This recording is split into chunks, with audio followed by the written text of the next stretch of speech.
Good evening, ladies and gentlemen. The meeting of the City Council will now come to order at 6 p.m. Whitney, may we have roll call, please? Jessica Ayers. Here. Nick Card. Kevin Keating. Here. Mike Kurlinger. Made it. John Quinn. Here. Zach Smith. Here. Kevin Stein. Here. And Garrett West. Here. We have 7 present. All right, we have quorum. Next up are city manager reports with I guess something's going on. What's going on? Thank you, Your Honor. Mayor, Council, John Weil, your interim city manager. So I just want to give a special welcome to all the attendees here tonight, to council, to staff, to all the law enforcement personnel, our community partners, families, and guests. Municipal government completes a wide range of functions, but ensuring our public feels safe and that they are safe is clearly one of our highest priorities. The position of Chief of Police is paramount in ensuring this safety and in building a community of trust in a community that trusts our police department. Tonight we have the privilege of swearing in our next police chief, Trevor Arnold, who will build this trust and protect the safety of our citizens.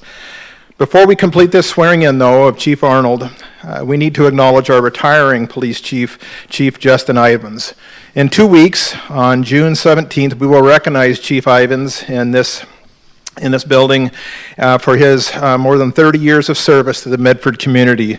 We'll save all of our comments for Chief Ivins until that date, but tonight we would like to say on behalf of the citizens of Medford, who you have faithfully served for more than 3 decades, thank you, Chief. You have served us well. And I would like to ask Chief,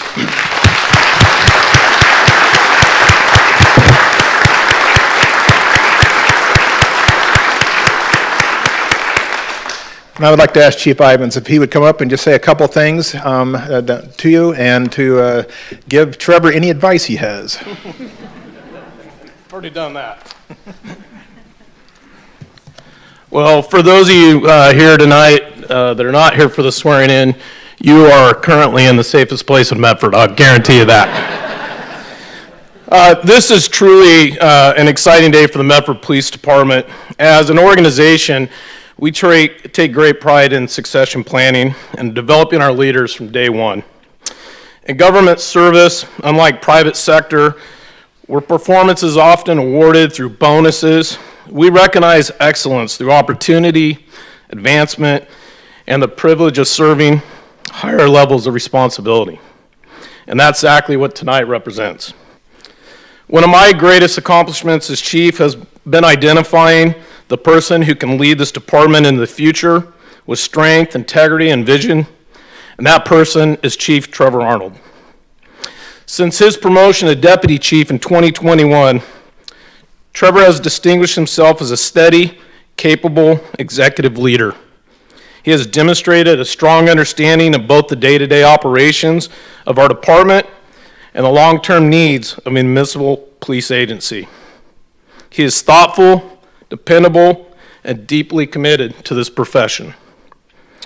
Trevor has deep roots in Medford. He grew up here, he raised his family here, and he's built strong relationships throughout this community, earning the trust of community stakeholders, city departments, and our other law enforcement partners. Most importantly, Trevor genuinely cares about the people we serve, the citizens of Medford, and is dedicated to the men and women of the Medford Police Department. Trevor has worked very hard for this opportunity. He's worn many hats at this department. He's completed the FBI National Academy, and this last year he completed his master's degree with the University of Virginia. Trevor is an outstanding police officer and leader, and he's been a tremendous help to me personally, and he's a valued friend. Please welcome the new chief, Chief Trevor Arnold. Thank you.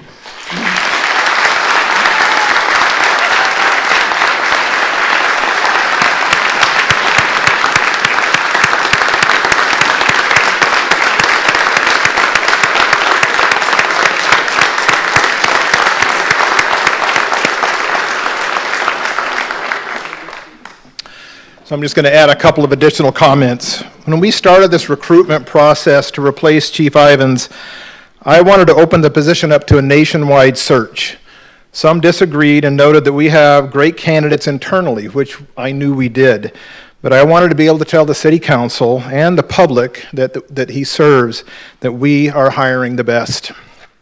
So we embarked on a nationwide search, and we had candidates from across the country apply. Following a series of interviews, which Trevor just loved, we continued to narrow the field, and interview panels and city council ultimately agreed that our internal candidate, Deputy Chief Trevor Arnold, was the best. Trevor brings more than 27 years of experience with the department, where he began his career as a community service officer in 1998. Since then, he has served in every rank within the organization, was promoted to deputy chief in 2021. Trevor's extensive operational experience, his strong regional partnerships, his long-term leadership within the department, and his deep understanding and his love for the Medford community will serve him well. One item that stands out is Trevor's relationship with our partner organizations. When we talk to other police departments, the sheriff's department, the court system, and his department head peers, his name is always held in high regard. Congratulations, Trevor. Your new title of police chief has been earned and is very well deserved.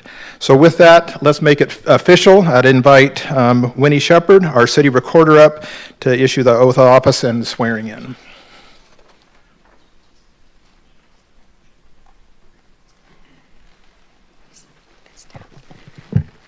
So raise your right hand and repeat after me. I state your name. I, Trevor Arnold, Do solemnly swear do solemnly swear to support the Constitution and laws to support the Constitution and laws of the United States of America of the United States of America and the state of Oregon, and the state of Oregon, the charter and ordinances the charter and ordinances of the city of Medford, of the city of Medford, the rules and regulations the rules and regulations of the Medford Police Department, of the Medford Police Department, and the law enforcement code of ethics, and the law enforcement code of ethics, and to faithfully perform the duties and to faithfully perform the duties as chief of police as chief of police for the city of Medford, for the city of Medford, as now or hereafter as now or hereafter required by law, required by law. so help me God. So help me God. Congratulations.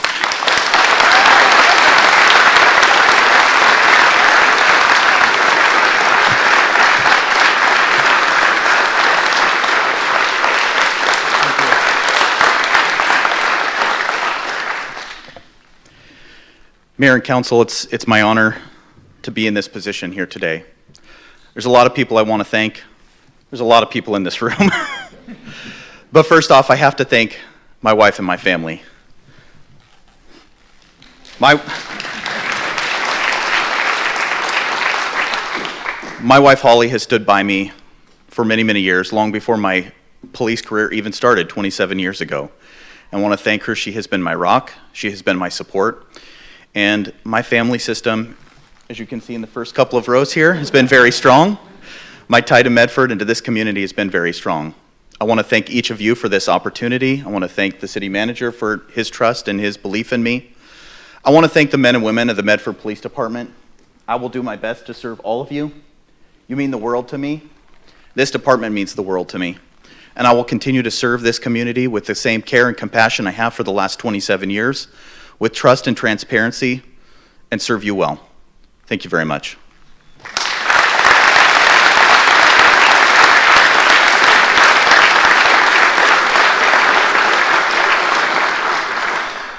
So Mayor and Council, just a couple of quick last items. With this swearing in, Chief Arnold will assume the duties as the police chief starting tonight, and Chief Ivins will continue to serve until the end of the month as an advisor to Chief Arnold.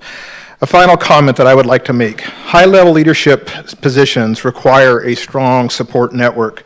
So to Holly and the whole Arnold family, thank you for sharing Trevor with us, and thank you for your continued support of him in this new position. Congratulations again, Trevor. Well done.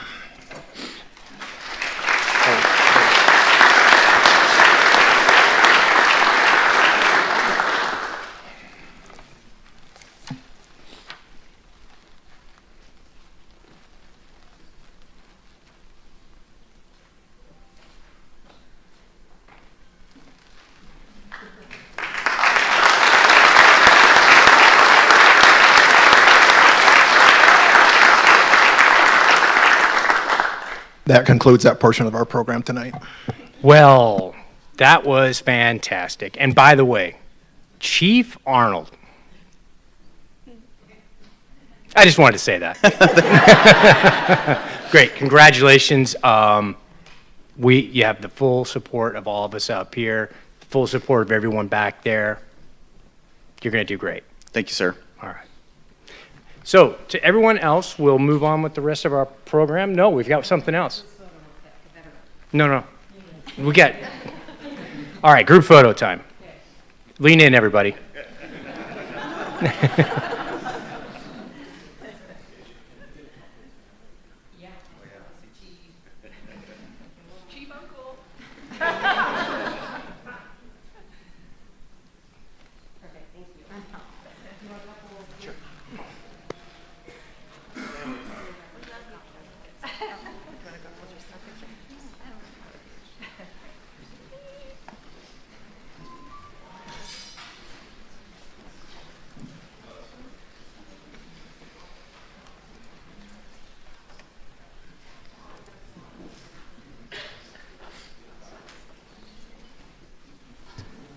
He's got to get the kids in there too, doesn't he?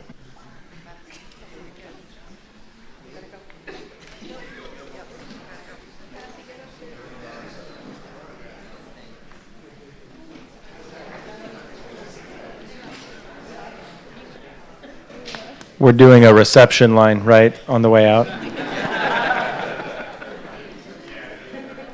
think we have some leftover cupcakes.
Mayor and Council, I'll continue with the City Manager's report, with our standard report that we do each week. So a few things to update you on. You finished the second town hall meeting here a few weeks ago. Highlights from that meeting included some concerns about fireworks, stadium, and accountability. The meeting was very well attended. We had well over 75, 80 people there at this second meeting. And I hope all of you saw a note from one of the women that was attending that meeting, where she said, "I didn't agree with everything I heard, but I have confidence that we were being led well." And I just thought that said a lot, that she didn't like everything, but she thought we were being led well. And I thought that spoke highly of this council and your leadership there. On Memorial Day, we had a nice event out at the Rogex facility at the park, where we had about 1,000 community members attend the Vietnam Wall dedication ceremony at the Howard Memorial Sports Park. We had several speakers, including our mayor and some of our U.S. representatives and congressmen. If you have not seen this yet, it is very striking. It contains all the names that the wall in Washington, D.C. has, and it's an impressive facility. So thank you to all those that participated in this. Thank you to Rich Rosenthal and his team for helping to make this happen. Medford has a very neat program where we recognize our graduates from high school and taking this significant step in their life. And it's a great tradition where city staff gather along the street, along Jackson Street, and the graduates drive by in buses, and we wave to them and clap for them. And we just wish our graduates the best. Congratulations to all of our graduating seniors on this great accomplishment and for the great things that they're going to accomplish in their life. The conference center, the update that I would give you on the conference center, the request for proposal has been out for a little bit now. We did receive several requests for a little bit more time, so we've extended the deadline to submit proposals until the middle of July. On July 15th, it was towards the end of June. So we've given a few extra weeks to this so we can ensure the quality of our proposals are good, and we're looking forward to seeing that process close and to see what we get from proposers.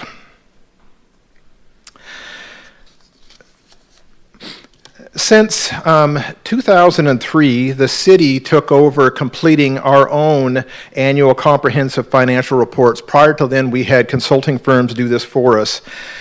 Reuters, which Thomas Reuters, which is a large $7 billion, 27,000 employee company, and Reuters News is part of the same company. They have branches that do accounting, taxation, and government, and they recognize Medford's ACFR report as one of the finest they've ever seen, and they called us last year and asked can they use our report as the example that they show all the other organizations that they deal with. This is quite a feather in the cap for Ryan Martin and Trevor Williams, who Trevor in particular, he heads this up. There's 4,400 organizations that submit one of these reports every year, and Medford was selected as the report and the example to show everybody else. I think this is very high marks, and well done, Ryan and your team.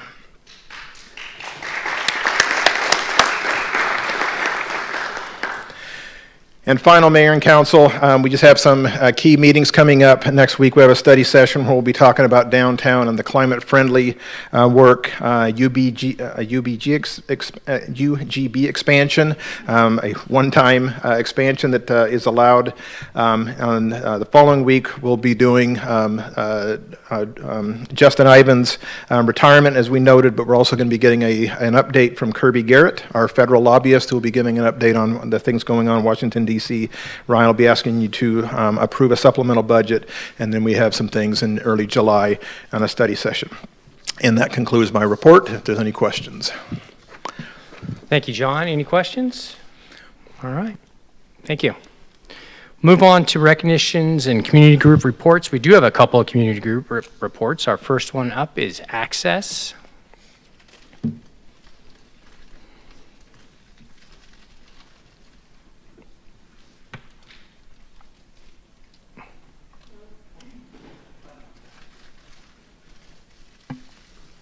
Hello, my name is Grace Ann Michiel, and I'm the Food Programs Manager at Access. Thank you so much for the opportunity to share about the impact of the grants that we've received from the City of Medford. Today I will be highlighting the City of Medford grant for our general food programs, as well as the grant we received for our Fresh Alliance program. I'll start by talking about our general food program grant. So this grant we received has had the impact. I should start with the goals. So the goal of this grant was to provide 119,000 services all throughout Jackson County, and we were able to exceed that goal by over 7,500 services. So the grant ran from July 1st, 2023 to June 30th, 2025, and we were able to provide 127,250 visits. Of that 127,250, 72,000 of those were visits to Medford pantries.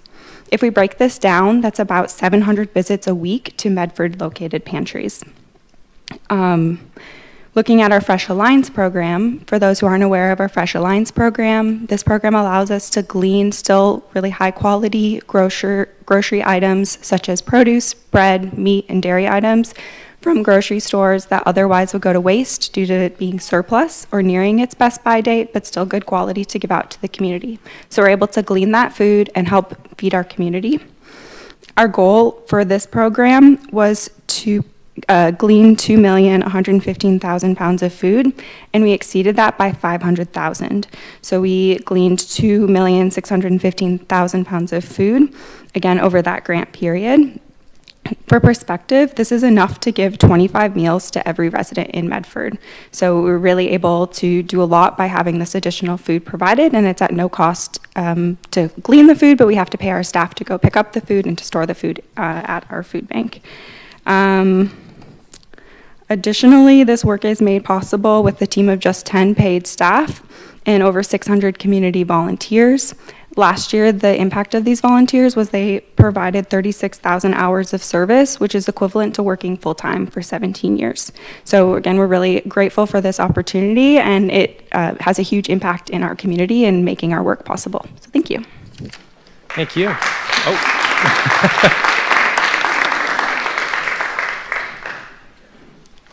So, no pressure, Salvation Army. Come on up and beat that.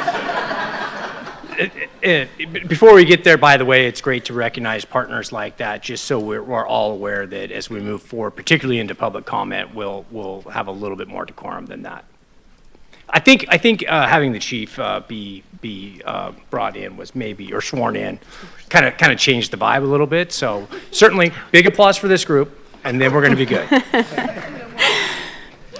Well, thank you for the opportunity, Mayor and City Council, for us to come share an update and what we've done and how we've stewarded your funding that you generously entrusted to the Salvation Army.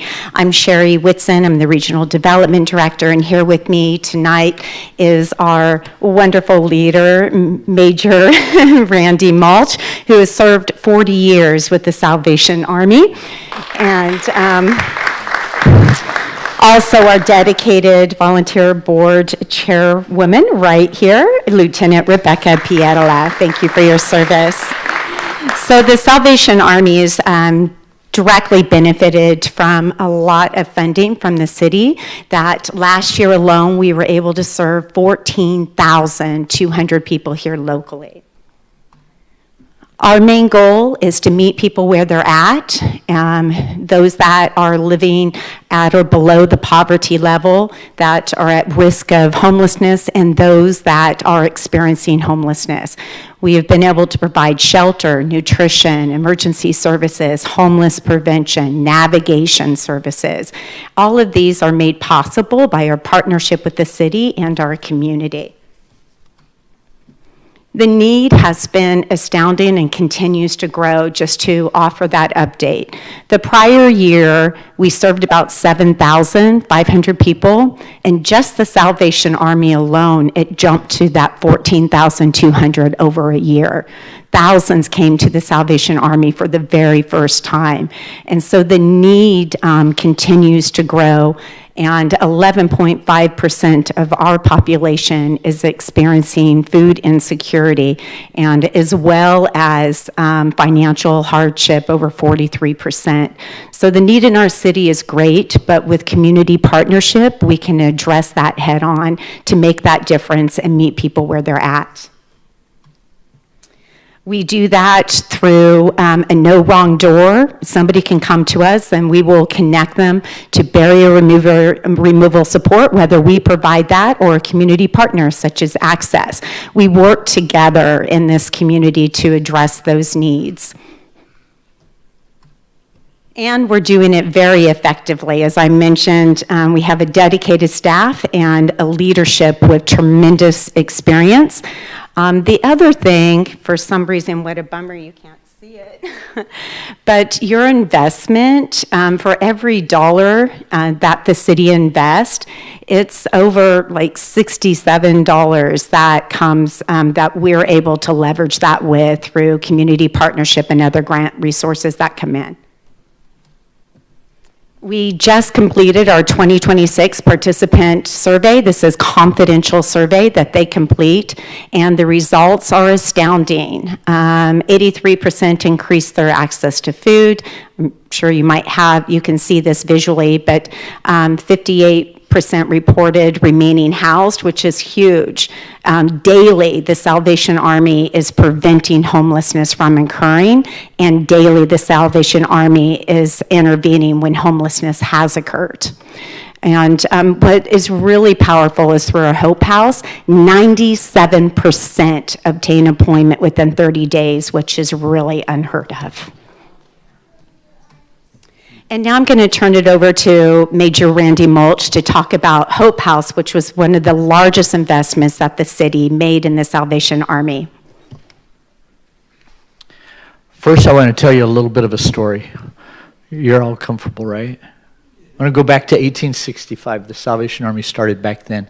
And in 1910, the founder of the Salvation Army, William Booth, was getting up in years and his health was declining and he wasn't able to go to a International Salvation Army conference. And he was really disappointed that he wouldn't be able to go and encourage his troops. And so he talked with some of his aides, and they said, well, why don't we send a telegram?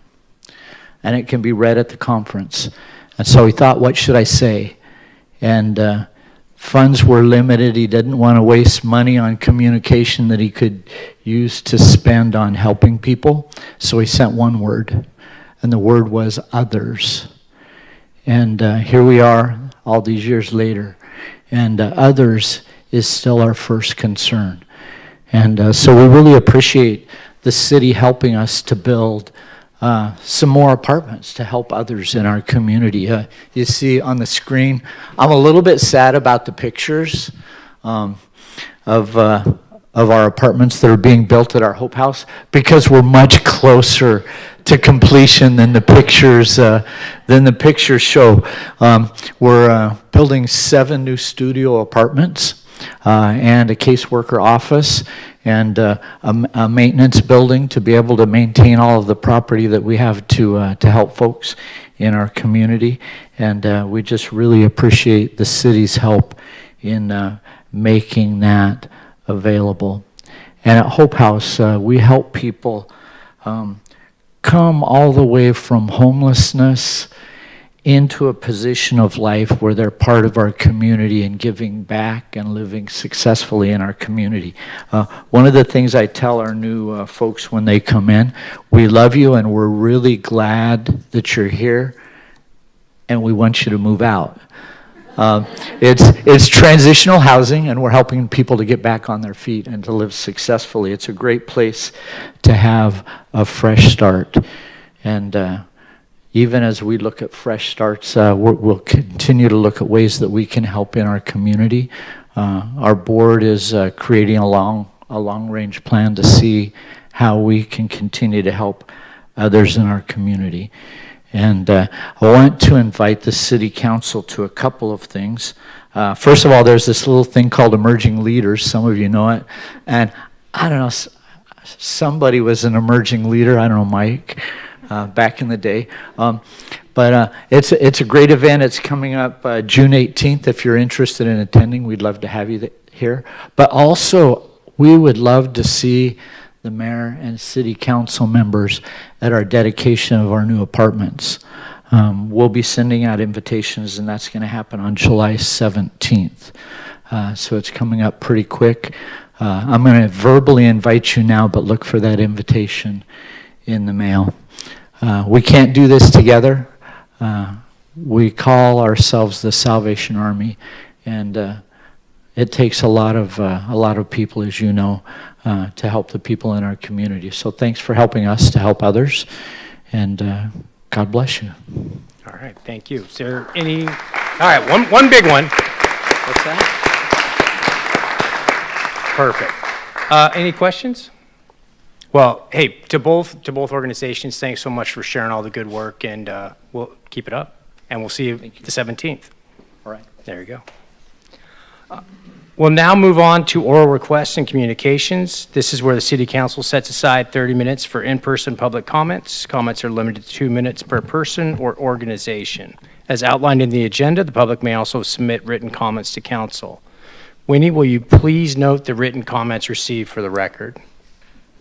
Yes, Your Honor. We received written comments from 5 people requesting the City Council requesting the City Council change their opinions regarding the Main Street configuration. Sue Orris from Merlin, Scott Gurkick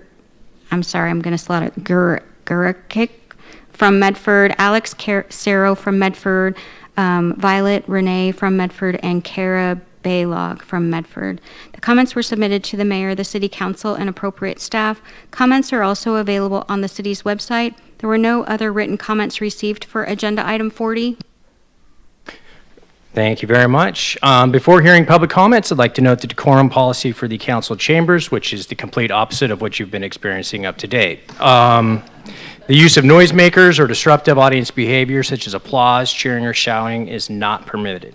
Decorum violations are time-consuming and disrespectful to the speaker and all attendees.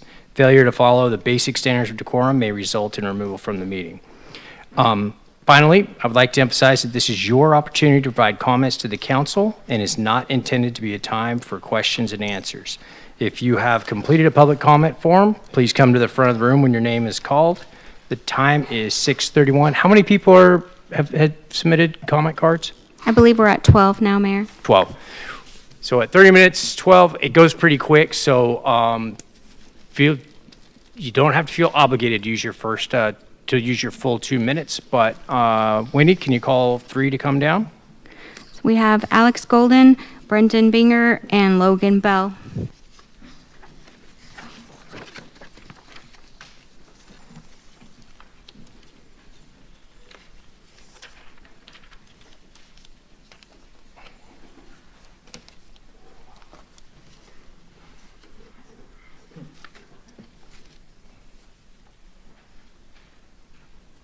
We have to put feet up here, is that okay? They're small feet, I promise. Normally there's a security deposit, but that's just fine for this one. I mean, he can do dishes, I'm sure.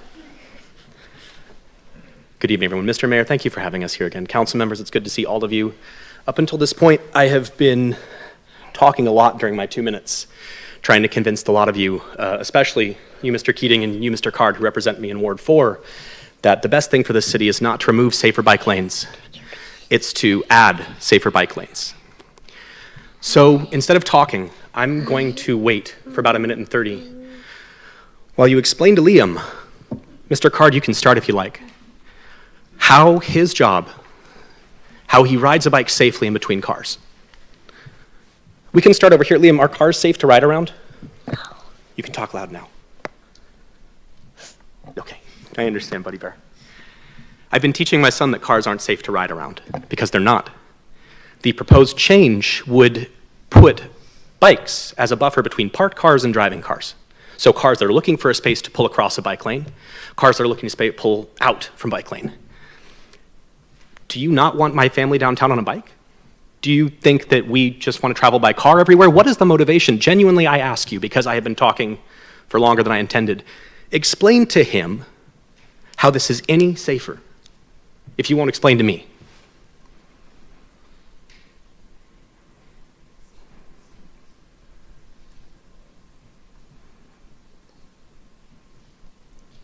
Can you talk through the microphone? I was talking to the microphone, yeah. You might think this is a gimmick, right? Like I'm using my child for some kind of emotional political advantage, and it is. But it's because I just had a young man bring his bike in that was totaled by a car. It's because I've worked on bikes for those officers who just left. It's because I've donated time building bikes for homeless people who work through Access or Salvation Army, and not one of you said a damn thing to my kid. Tell him how paint makes him safe. Tell him how cars are safe to bike around. Tell him how you want my city to be shaped that way.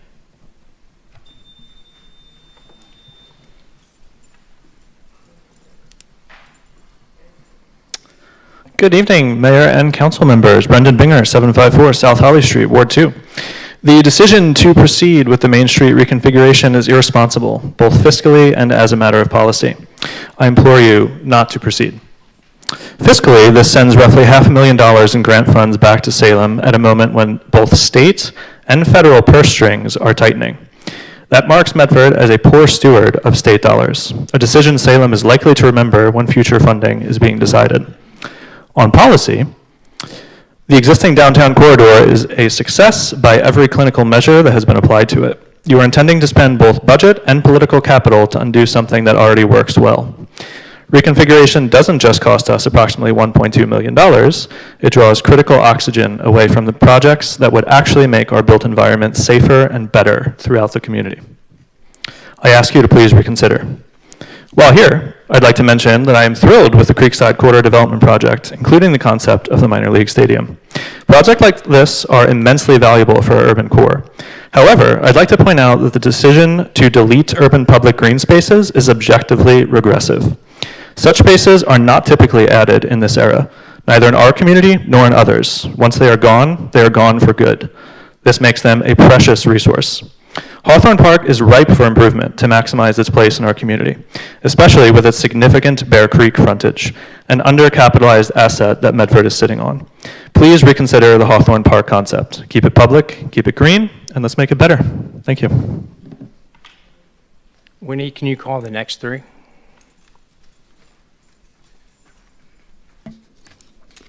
It's Howard Say, Deidre Barker, and David Eichhammer.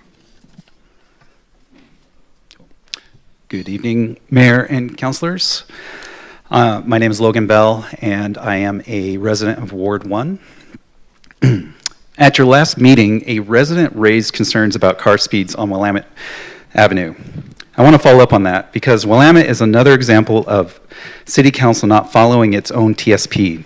It's an example of a pattern I'm worried about. This council is simultaneously downgrading bicycle facilities and ignoring what is written in the current TSP. Our adopted transportation system plan, adopted years ago, explicitly calls for bike facilities on Willamette Avenue between 11th Street and Siskiyou Boulevard. Now, let it be known, we have 2 residents asking for this 2 meetings in a row, and we have it in our adopted plan. And Willamette is just one street. The TSP is full of these low-cost reconfiguration projects. It's been 8 years. When will the city improve our streets? Instead, the conversation is about scaling them back and spending money to scale back what we currently have. In the meantime, this council is also going to potentially spend $500,000 for a baseball study that was meant for Liberty Park improvements. Do safe streets not matter to this council? It's the little things that count. As a taxpayer, I want potholes filled in and promises kept. I don't want more car storage and very overpriced studies to find out baseball stadiums are ultimately expensive. And I'd like to officially submit to the record 2 kids who had to leave early, Iger, Baylog, and Aggie. I don't know what ward they're in, but they wrote some nice little pictures here of, well, they're not very nice. They're bicycles and pedestrians maybe getting hit by cars. So, thank you.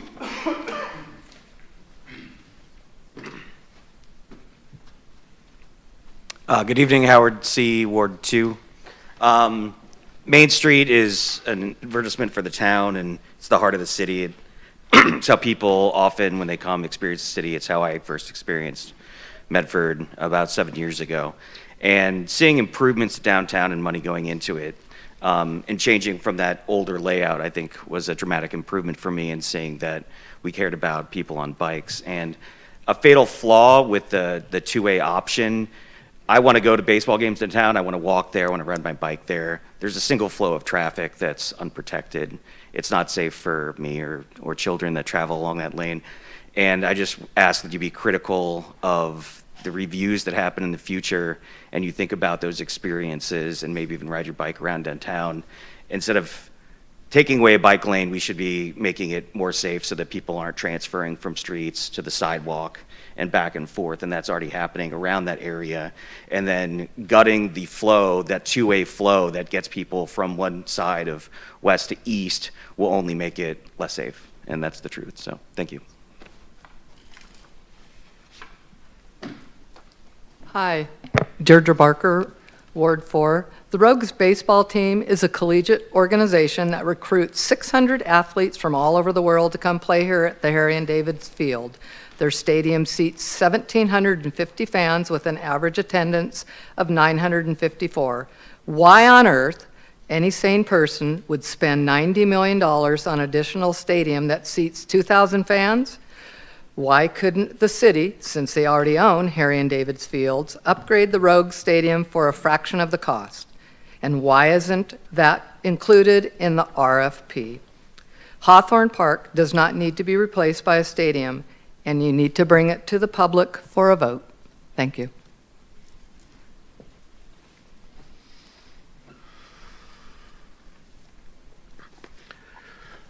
I'm speaking tonight about Hawthorne Park as well.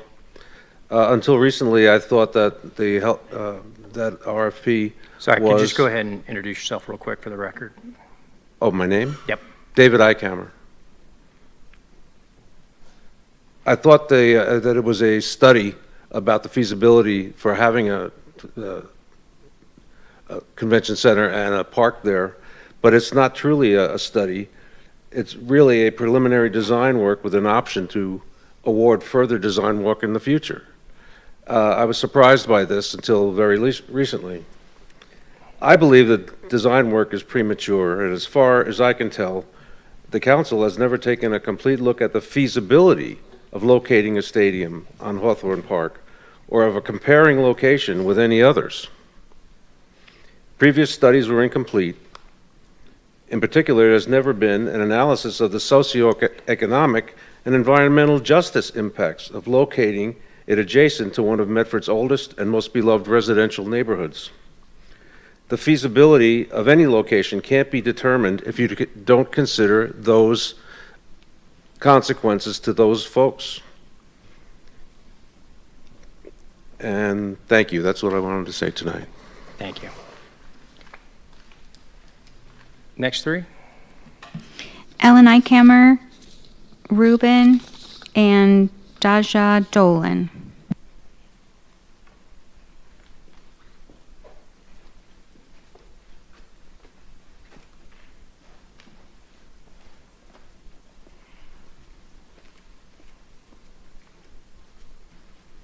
So my name is Ellen Eichhammer. I'm in Ward 1, and we have been the group that's been part of a group of just concerned citizens of Medford that have taken on Hawthorne Park.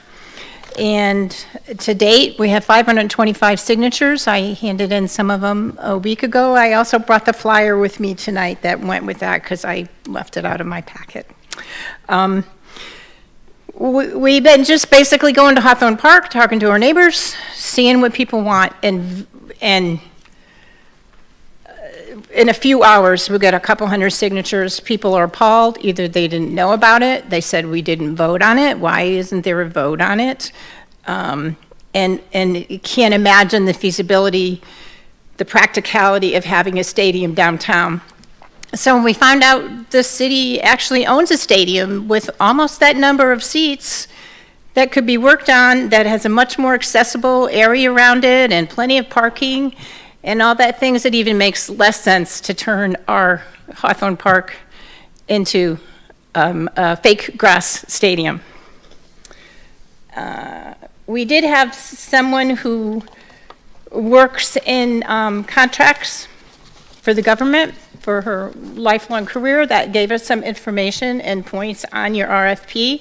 And particularly what we noticed in this, and we noticed it in the conference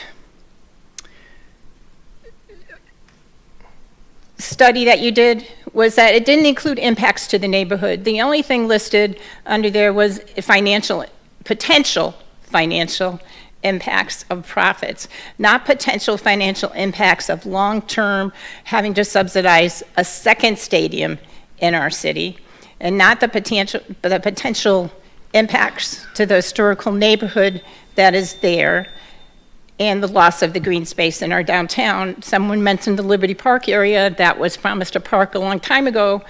That would be the closest park to those kids to go to. So you're giving them a double whammy by doing Hawthorne Park. I know my time's up. Yep. Thank you. Oh, you know, I wanted to say thank you for having the town hall, and I hope you do it more often, because it was really helpful, especially the second one we did, to be able to have a little bit of that interchange and to see people as people and to have those conversations. So I hope we can do it again, and I hope we can do it before you accept any plans to move forward on Hawthorne Park Stadium. Thank you. Ruben, you're up. Oh man, I'm nervous. I feel like I got called up to court. Except you guys are in trouble this time. So my name's Ruben. I'm a father. I'm a parent in Medford, Oregon. The last time I spoke really excited. I was nervous. My first time up here. But you guys got a lot of stuff going on here that needs to be addressed. I come from a big city. I realized right out the gate you guys got a lot of small city problems that you guys do not know how to address. You guys just have the lowest education thing. That was something that I focused on. You guys are worried about a park, a bike lane, but yet you guys have children here who cannot even read or write and don't know math. It seems like you guys are hoping that they'll be this way for the next 10 years so they can become adults and become products of this environment. The education level is low here. You guys know that. I don't need to spit numbers. You guys have got professional and stuff up there. The city park, I had a friend who came. She's on a traveling softball team. She came here. She's like ranked 3rd in America.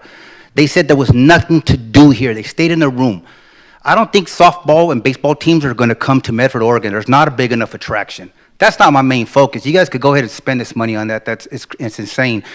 What I'm propositioning for or proposing is a youth center in the center of Hawthorne Park that can be multi-layered with surveillance, like a daycare center with PIN numbers and all this. It's done in big cities, Los Angeles, Central California. I was talking to a man today at the hospital. I left. I pulled my IV out to make it to this meeting. He was from St. Louis. He said there was programs like that. We need to focus on the children and the future of these kids. 10 to 17, you guys have nothing for them. You guys have nothing to say to this man about the bike lane. I'm really interested in what's going on here. I'm like, whoa, they were crickets.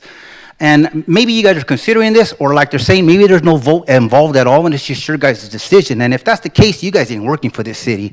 You guys are just dictating it, I guess.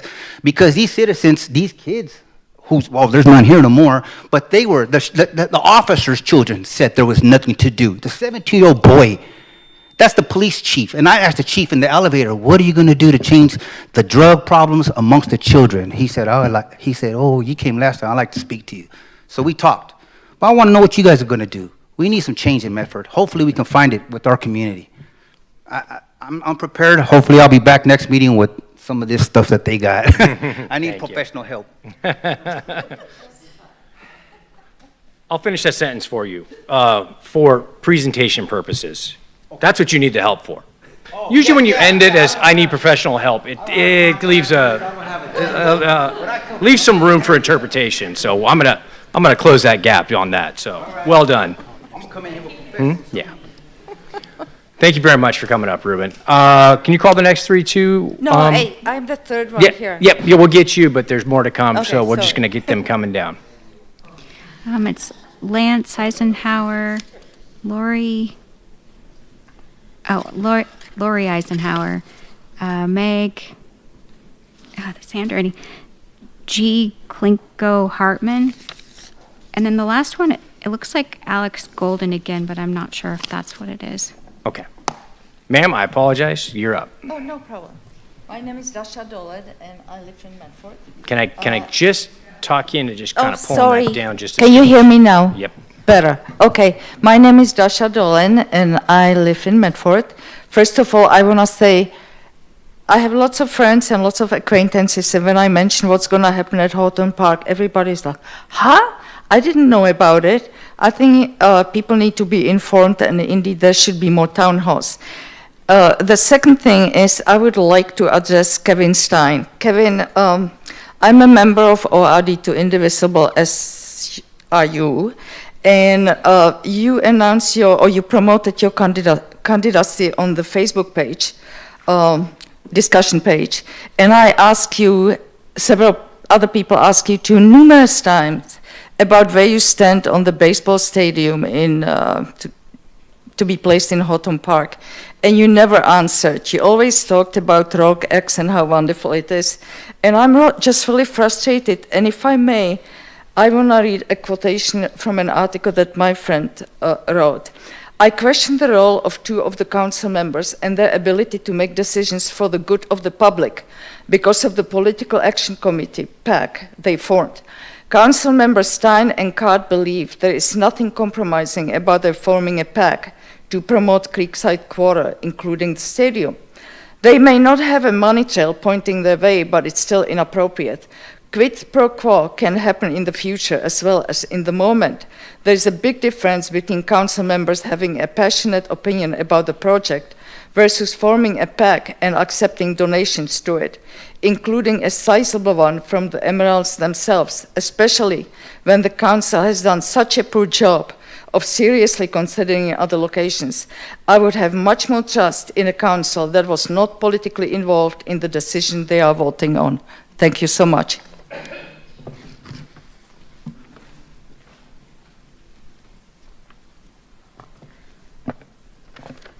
Hello, my name is Lance Eisenhower. I'm a member of Ward 3.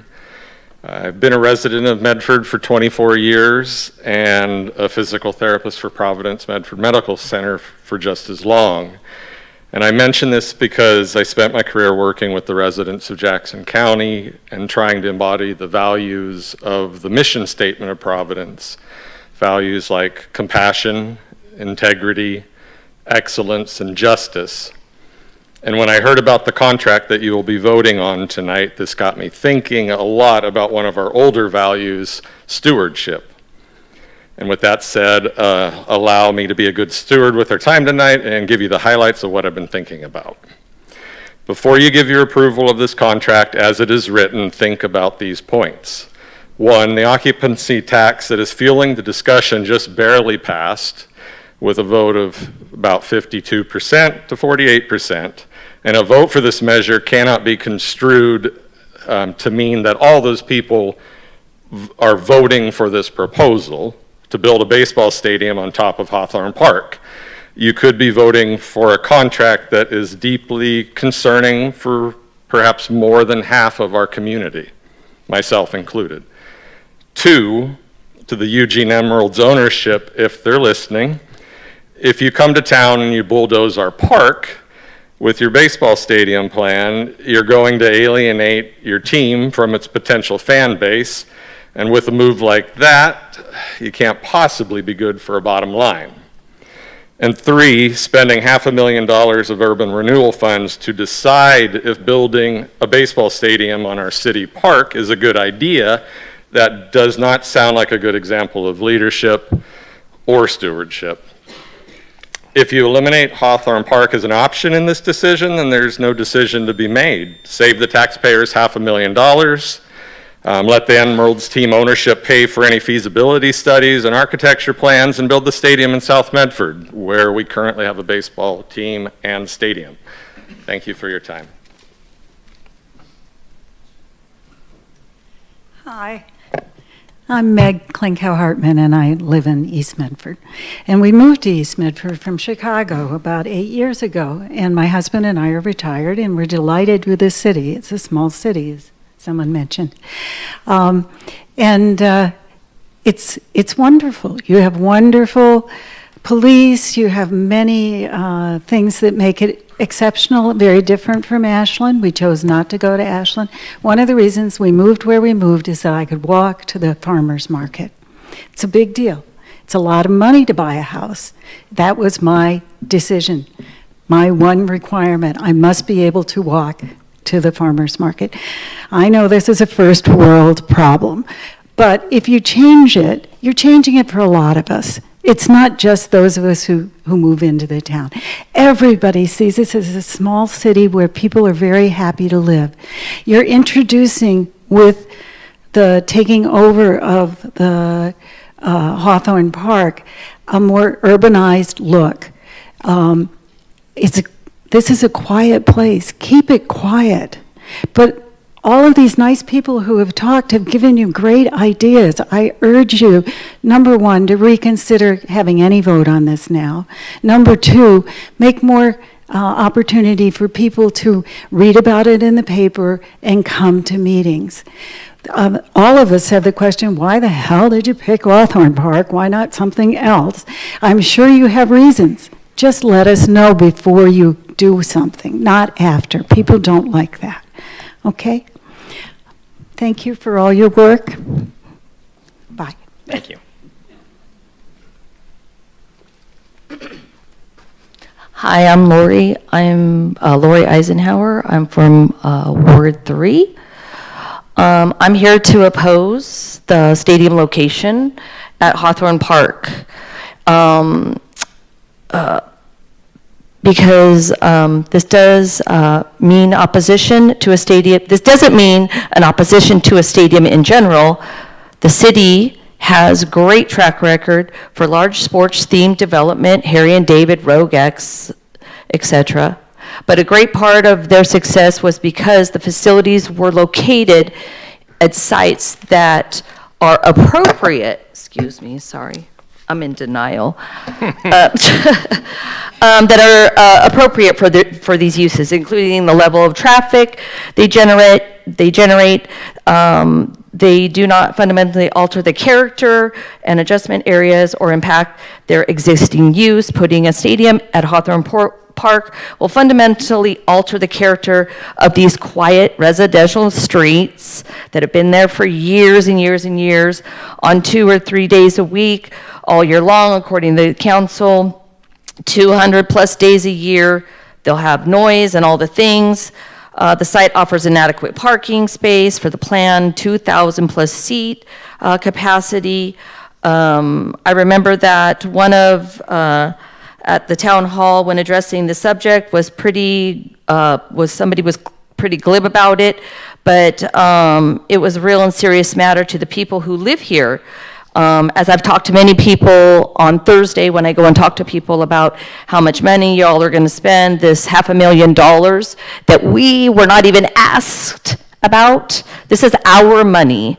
The environmental impact this would have on Hawthorne Park, the trees that would get bulldozed down.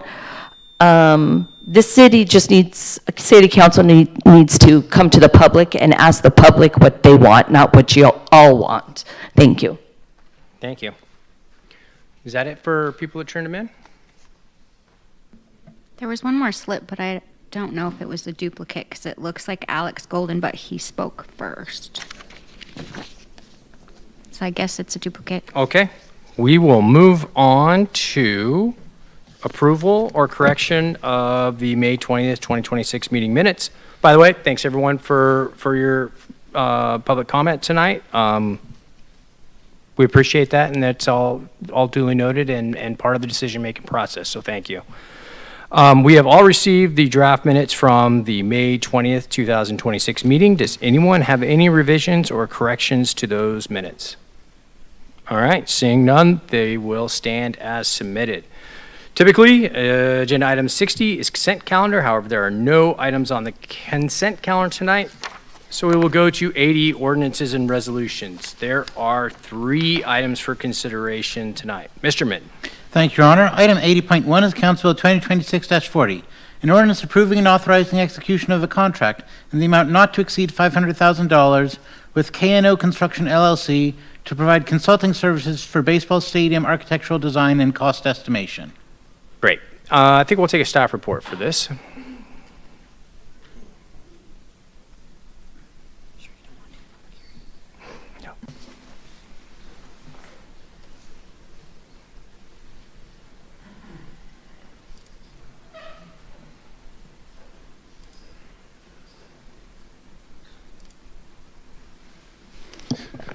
Good evening, Mayor and Council. Rich Rosenthal, your Parks Recreation Director, Ward 1 resident. And as the City Attorney just read, you are requested to approve a contract with K&O Construction for baseball stadium architectural design and cost estimation.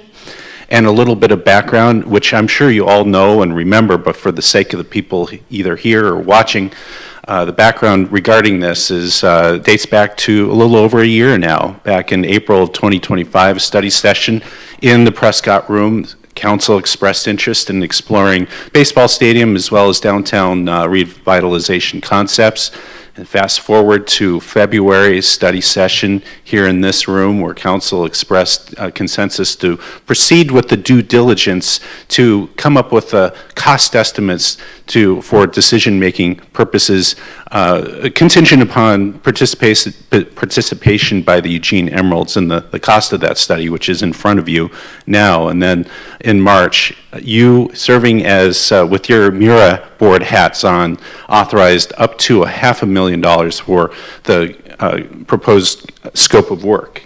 Sprinkled in there, of course, was the vote, the ballot measure regarding the Creekside Quarter and the TLT increase. That's part of this too. So in the contracting process, so you asked staff to come forward with a contract for these services, and we administered an RFP process, a request for proposal process, and cost is one of 5 factors. in that, and we followed both city and state procedures for contracting procurement. There were 6 firms that submitted proposals. There was a scoring committee consisting of 4 city department heads, and also the owner of the Eugene Emeralds went through the process. The top 2 scoring firms, based on their scores of their RFP, were invited to be interviewed, and the recommendation based on, well, the top score is K&O Construction, and that is a firm that's based on a 2023 merger between Kirby Nagelhout Construction Company and Medford-based Outlier Construction. Part of their team is the architectural firm known as DLR Group, and they're known in this state for their work designing PK Park in Eugene, where the home of, ironically, the Eugene Emeralds currently, and the University of Oregon Ducks baseball team. The project team includes multiple local consultants. So the not to exceed contract, the key words there, not to exceed 500,000. And so the Emeralds owner has confirmed in writing that he will pay for half of that cost, $250,000. And so what council is being asked to do is authorize $250,000 that you had already authorized from the Mura funding source. The contracted deliverable for this work is October 15th, and what they will be doing is providing 10% design work and construction cost estimates to build a professional development league, a professional minor league baseball stadium at Hawthorne Park, examine the parking needs, traffic study, geotechnical work, and constructability analysis. Also part of the scope of work is to analyze the existing baseball stadium, Harry and David Field, and then provide a cost estimate for comparison purposes on a pre-design concept. So that's not a 10% design. It is a cost estimate, renovation, expansion of that site, what can be retained or what has to be demolished and rebuilt so that it would become a professional development league compliant site. Right now, Harry and David Field is not even close to being compliant to have a minor league baseball team play there, even though there are 1,750 seats. Well, you can fit about 2,000 people at that location. It would also examine the parking needs and the traffic impact of that location. So, Rob Mayers and Ryan Begley of K&O are here answering questions you may have about the contract and what they would be doing, and staff recommends approval of this council bill. Questions for staff? John Quinn? Rich, I think it's worth emphasizing something that you just emphasized. One, we're not, well, first of all, no one should assume how I'm going to vote about anything, but I'm just saying the council is not just looking at Hawthorne Park. We're also looking at Harry and David. So a lot of people have expressed concern about losing the park and not focusing on Harry and David. That's just not an accurate statement about what this study would be about.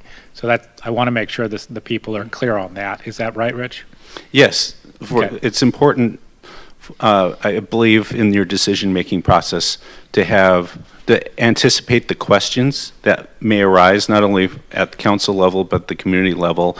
And the question is, it begs the question, if there's a stadium here, what would it cost to make that compliant? And we're, by doing this, endeavoring to answer that question. Yes. And then the second thing, there's been talk of spending $500,000. Even if it's the max, we would only be spending $250,000. I know that's not much of an only, I can't write that check, but it's better than $5,000, and there was some lack of clarity. And the people who are shaking their heads shouldn't assume that they know what I'm going to vote today either. It might be a no. So I just wanted to clarify it so everyone's clear. Yes, Jessica. Rich, I don't know, have we talked about if the Rogue site was to be selected, what would happen with the Rogues? Are they, is that something that could have an overlapping schedule or no? No specific discussions with the Rogues, because this is all conceptual.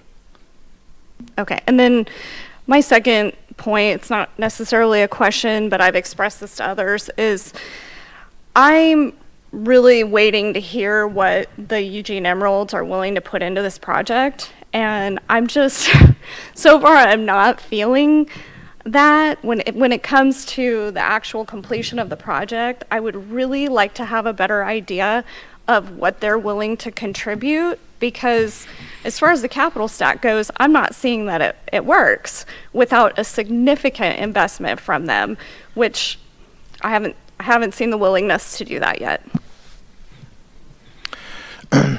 Mayor, Council, we have made it express very clear to Eugene Emeralds that before a final decision can be made and can be rendered by this body, that we have to have answers to that question. This study is doing the preliminary design work so we can give you an estimated cost, but when we give you that estimated cost sometime later on in the fall, it has to be accompanied by a financial plan that includes all the elements on how you would build this, especially including the contribution from the Emeralds, and we have made that clear to them.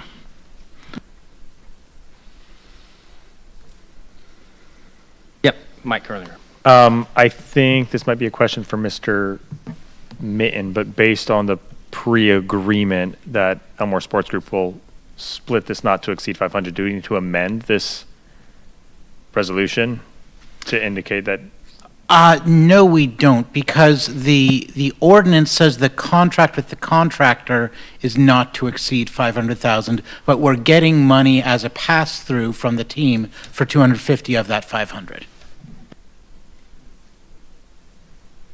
Yep, Mr. Guard. So I was just reflecting on your timeline, and actually I think it goes back farther, because as I recall, in February of 2025 was actually when the Emeralds first presented to the Parks and Rec Commission. So that predates even your April, before they came to council. And I also want to point out, we did look at a feasibility study for the stadium. And one of the things that, part of why I know we're sitting here today and why I think this is a necessary piece of this is building a minor league stadium isn't something that is done every day. It's got a lot of unique in-place features. It's sort of a nuanced construction when you look at it relative to sort of just general commercial buildings. And so, if we were putting in a 10-story office building, I think we could get a lot more information without spending $500,000 in terms of what that's actually going to cost us to do. Whereas a stadium is a much different beast, and we need some of this preliminary design work in order to be able to get to that cost estimate, which I would love to not have to spend any money until we know that we're going to go forward, but that isn't the reality of this kind of a project, in my opinion, and what I've seen. And so, but yeah, we've been talking the Emeralds a long time in this community. Other questions? Keating? Yeah. If we were, I know that's not what's on the table today, but if we were to turn this down and opt instead for just looking at the Miles Field, for lack of a better word, location, do you have any idea of what the cost could be there? Is there any breakdown on like how much of the cost would be them assessing the site down south versus this Hawthorne Park site? Personally, Counselor, I don't have that information. However, perhaps the folks from Outlier might be able to speak to that, if you'd like an attempt at an answer. I'll think about it for a little bit first. Okay. Thank you. Mr. Quinn? One of the things that would have to be satisfied with respect to a new stadium would be it would have to be acceptable to Major League or baseball's standards. And it would also have to be something that Mr. Elmore would, at the end of the day, profit from. He's not going to come here. He's not a charity. Do you have any sense of the likelihood, and maybe Outlier can talk to it, the issue, is Harry and David Field even going to be able to pass muster under any circumstances, or are we just kind of using that as an example to justify what some may want to do to Hawthorne Park? I can speak to the conversations I've had both with their general manager and briefly with their owner. Please. The Harry and David Field site, while it's a nice field for, it's good enough for what Medford needs, the Medford Rogues, South Medford High School, youth baseball. It's very nice for that. However, the PDL requirements specify square footages for specific things, the size of the training room, specific facilities, and Harry and David Field, it does not have even a fraction of the space that is specified. So the existing press box, for example, fine for what we need, it would probably have to be raised, and new facilities would have to be constructed to meet those very specific major league requirements for minor league team play. The Emeralds came down back in July or August of 2024, met them out there. They took a look at it. Not enough parking, not enough this and that. Nice stadium, very polite, but it would not work even temporarily for them now. So there would have to be some significant work done at Harry and David Field site for it to work for the Emeralds, assuming that's the location that they prefer. The Hawthorne site was brought up because a lot of minor league stadiums are built in the downtown core, and they're used as mechanisms to rejuvenate urban areas. And that was an opportunity here for Medford as well that coincided with some vision, Medford 2440 vision plan, and that's how this conversation started. So they analyzed Harry and David Field, not their favorite location, would prefer downtown, that is the industry standard. I can't speak for them, but I think that if that was the only option in Medford, I would have to say that they would probably take a strong look at it. Harry and David Field site, that is. So there's enough room at Harry and David Field, Yes. but we don't know if they'll do anything more than take a strong look at it. Yeah, well, I think that part of what will be accomplished here is the analysis, not only for council to be able to make a decision, but information for the Eugene Emeralds ownership to make an assessment about that location.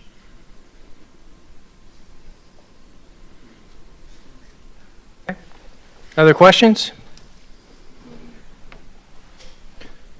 Due for a motion. Mr. Stein. I move to approve Council Bill 2026, TAC 40. Second. Moved and seconded. Can you speak to your motion? I can. I wrote some stuff down. I don't know how much of it I'll say. Some little things that I'll comment on. Allegedly, some people don't know how I feel about it, even though I've been promoting it for like over a year. That was interesting. Harry and David Field is mentioned 11 times at least in the packet, but we have people that say they don't know that Harry and David Field was even an option. I mean, if people knew the meeting was happening, they could have read the commentary where it's literally twice on the first 2 pages. I mean, we have town halls. We provided lots of information. One of the things, regardless of the subject, I mean, this is a nationwide issue where newspapers have died. People do not pay attention to local news. We don't have a Mill Tribune anymore. We have Rogue Valley Times. About less than 10% of people get the Rogue Valley Times. Probably less than that even read it. The city has put out lots of information over a year over what we're doing. I've sat in meetings along with other people and talked about my position on how we should do. So I can't force anyone to listen to me as much as I would like to. But the information is available for those that want to look. While it is true that no one specifically voted for a stadium, also no one specifically voted for a conference center or riverside improvements or literally anything else. But it's very apparent from anyone that looked at the voters pamphlet and the advertising that is about the Creekside Quarters concept. That's what people could vote on. That's what people told what we're doing. or potentially doing or trying to do.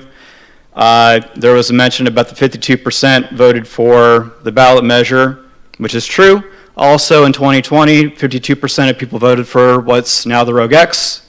Again, it did not say vote for Rogue X on the ballot, but it was very obvious that that's what the vote goes towards. So all we're doing today is we are looking into getting a number or getting a concept of a number or a framework, because depending on who you talk to, that number is different. And I thought the mayor during the most recent town hall made a good point of, where we are, and if that number is $100 million or $120 million, this is not going to happen anywhere. That doesn't really matter where you put it, unless there's just a generous benefactor somewhere that wants to put it somewhere. It's just not, there's going to be a price point that it doesn't work. But until we get a number, it's really hard to determine the rest of that, right? So negotiations with the Elmore Group is kind of difficult at this point when we don't have a number. And then figuring out that funding stack, or figuring out if there's, private enterprise that wants to be involved in some way, shape, or form and put money towards a facility. So for me, for anyone, can kind of see progression is getting us information to where we can make a better informed decision. It does not mean stadiums going here, there, a third location, anywhere. It means that we are, diving in a little bit, getting information, and figuring out what's possible. As of now, we just don't know because we don't have real on-the-ground professional consulting services for architectural design and cost estimates, and that's what we're doing today. Thank you. Mr. Card? I think Kevin hit a lot of the details specific to this that I was going to bring up, so I'll skip over those. But I do want to touch on sort of a broader picture that I think is important as we consider this. Like I mentioned, one of the reasons why I feel like we're in this boat where we're having to look at spending money to get more information is because of the uniqueness of this project. And one of the things that I aspire for Medford is that we have people who are willing to bring unique projects and developments to our community and are willing to see Medford as a partner in what is possible. That is not saying Medford is a blank check that wants to give money to everybody who comes through the door because they have their hand out and their smile's cute. No, it is the fact that our community can benefit, and we are positioned in a way where if I've learned anything over this, it's hearing minor league teams, not just the Emeralds, but we've also heard from minor league soccer that has been looking at coming to the Rogue Valley. We talk about development and the conference center and what that might look like. And so when you start to put these opportunities together, as our community has grown, where our size and location make it ideal for some of the kinds of really unique developments that can only happen in a community of our size. And so to me, it's important that when we think about the time and energy that we've invested with our partner here, with the Emeralds, and what we've brought to the table, I feel like if we walk away from this opportunity now, this sends a signal to people who might want to bring some kind of a development to Medford that Medford isn't going to be a very serious partner in that project. We don't know what it's actually going to cost to build a baseball stadium. And there are definitely numbers where it doesn't work. I have worked with Ryan on envisioning different versions of the capital stack under different scenarios and different ideas, and there are lots of ways that we can make this work, and there are lots of ways that we can make it work that I would never support, because it would require doing things like what Lane County did by going to the voters and getting a property tax levy. I don't see that would ever happen. I don't think people want to pay, they want to increase their property taxes to build a baseball stadium. I don't think people want to increase their parks fees to build a baseball stadium. And so without having a number, it's simply just speculation. It's informed speculation, but this to me is that step that we can get to being really serious and actually getting to the level of understanding what is the scope and impact of this project, what is it going to do for our community, what is it going to do in terms of cost, what's it going to do in terms of traffic, what's it going to do in terms of parking. Until we have this information that we're going to get here, we're all just sort of speculating about those impacts. And so I'm in favor of this motion. I'm in favor of us moving forward through this design because this is a unique project. This is the kind of development that I would like to see in our community more. And I think this sends an important signal about how serious Medford is as a partner for those who would be willing to come to our community and invest their resources in us. Thank you. Other discussion? Kevin. I've been thinking about this quite a bit. It seems to me where I'm at right now is that I just have a feeling that this is not going to happen. I don't think the stadium will be built at Hawthorne Park. And given that, it's like I don't want the stadium built at Hawthorne Park anymore. And given that, I don't want to pay for an inspection report that's going to cost $250 million. That, same thing. No, I'm just kidding. Thank you. I'm really not, I wish I were, but I'm not convinced that baseball is the answer here. I would love to see attendance be much higher at the Rogues games. We have baseball here, and it's not wildly popular, and it's not bringing tons of people in. I love going to the games, but I don't see a ton of people, going there. So, I mean, if we build a baseball stadium, will anybody come? I've been from the beginning thinking it'd be much more wise to build a stadium that could be baseball and or soccer. But in the months that we've been discussing this, I've been kind of wishing to be convinced, and it's just not happening. So I will be voting no on this. And if it were just for looking at the feasibility of replacing Harry and David Field, I'd be much more akin to that.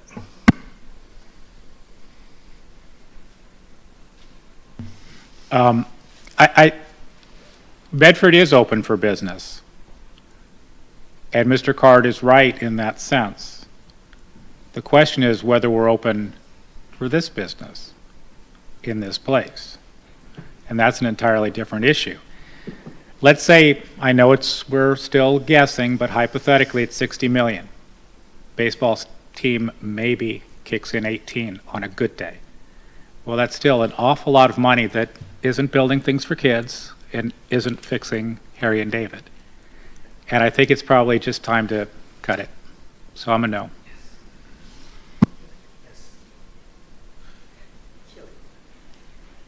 Mike Kay. I want to be articulate. I appreciate you guys coming out to share on this. And I think some of the commentary that we're just doing whatever we think is cool is a little unfair. I've had conversations independent of these meetings where I have been told directly, you need to do whatever it takes to get the baseball stadium at Hawthorne. That will be awesome. You may hate that idea. That's fine. I'm also not saying I'm all in on Hawthorne. My point is, this is not just us making stuff up. There are people who like this idea. If you hate a stadium at Hawthorne, the cost, the redevelopment, anything else, that doesn't matter. And I understand that. That being said, it's not a completely moronic idea.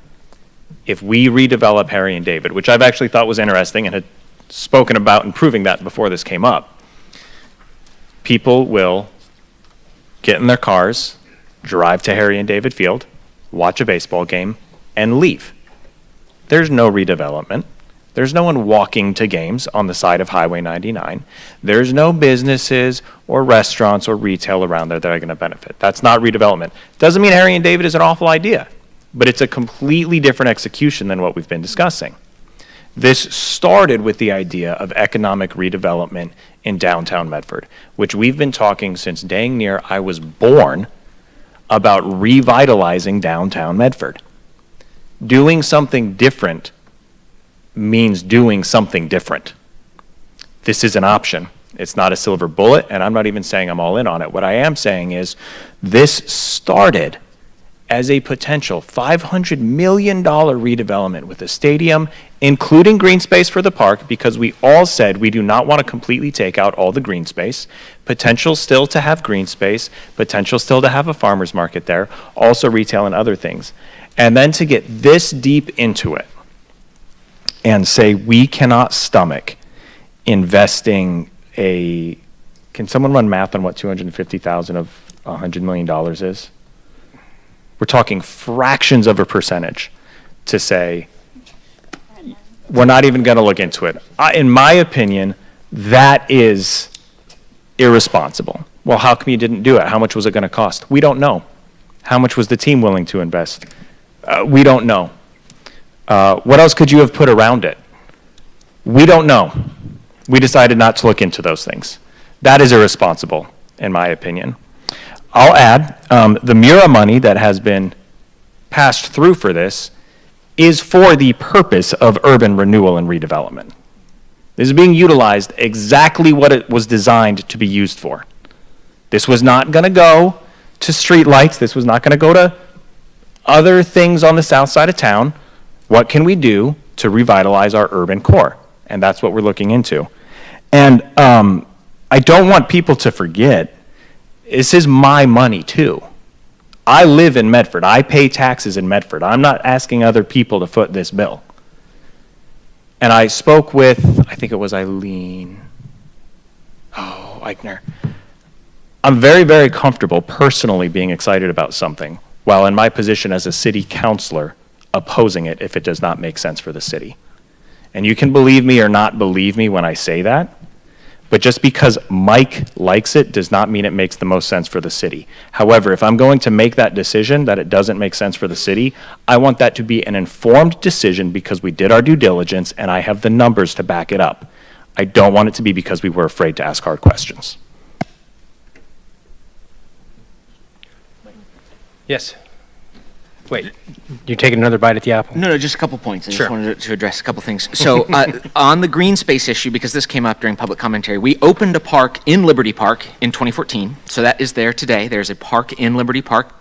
And we have created new green space in our downtown. When we opened Pear Blossom Park in 2013, that was not green space. That was industrial space. That was part of an urban renewal project that created new kinds of green space. It's different kinds of green space because it's a sort of a hybrid urban, some of it's paved, some of it's green, but some of it's playground. And so my point in bringing those up is that, you know, we have a lot of property that as the urban redevelopment, as the downtown revitalization happens that we want to see happen, there are other places that green space makes a lot of sense. And so I think if your vision of a baseball stadium in Hawthorne Park is us getting out the asphalt machines and paving a parking lot over Hawthorne Park, you don't have the same vision of what this looks like as I do. Because my vision is a park that is a baseball stadium that is surrounded by mostly parkland, that there'd be at least 10 to 12 acres of Liberty Park that would still remain largely, of Hawthorne Park that would remain largely the same as they are today. And so that wouldn't be tearing out heritage trees. It would be building something in a space that I will also point out that when Hawthorne Park was first created by the city, I went back and looked through some old archives of the Mail Tribune, and there were editorials and articles published talking about what are we going to do with all this space, and a baseball stadium was like the de jour thing that we're going to build in Hawthorne Park back when the city first created this park. We put a swimming pool in there. There's been talk of other kinds of uses of that space. And so I think just as we did with the pool, going back to green space, the way we use land can be flexible. The way we create space is not fixed in stone. And so as we are simply here gathering information, this is not approving this park. This is us getting some of that detail so we can make an informed decision as we look forward. So just some tidbits to add to the discussion. Okay. I'm just going to throw a couple things out. It doesn't look like I'll get a vote on this tonight, but if I did, I would vote to move this forward for a few reasons. Number one, when this really kicked off, it was kicked off in the context of us talking about Mira 2.0.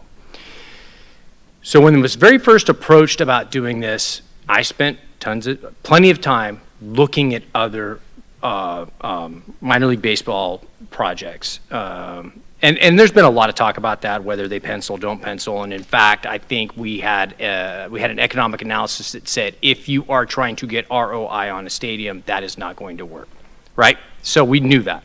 However, there were multiple examples of urban renewal, basically city stadiums became a core component in a city revitalization plan that fit what we're doing in Hawthorne Park.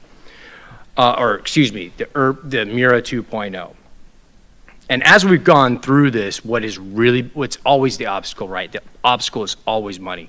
And when you put a rough idea of how much something costs, and you factor it to be conservative to the level of detail, the numbers are not working. So if money was no object, we would be fine. But here's what we found out is, well, if we could break down what parking was actually going to be, what's your actual transportation impact, what is the issue of the possible sewer line that runs right there along the creek, are you going to dig it out? Can you dig it out? If you do, how much is that going to cost? Number. And so now we're at a point saying, okay, let's at least get a number that we can live with. So we go back to the owner and say, hey, look, owner, we're not going to do this if you're not committed to us. You got to pay half the price. He says, okay, I'm going to come in and pay half the price to get this thing forward. And we turn around and say, well, just kidding. We were not serious. I guess I'm serious about having some kind of city revitalization with the idea that really at the end of the day, there is a second part to this. I'm not the hugest fan of this concept of Field of Dreams. Well, we'll just build it and something will come in around it.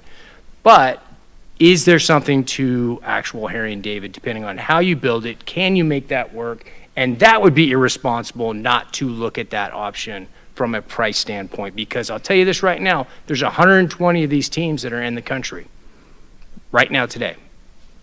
And who knows, fixing to be 119. I don't think that's going to happen, but I just stop and go $250,000 to hopefully answer some questions and be to have as much information as possible. Now, maybe that's expensive information. I'm just telling you what's expensive is moving forward with anything without having an idea of what you're going to spend, because then all of a sudden you are in a world of it, right?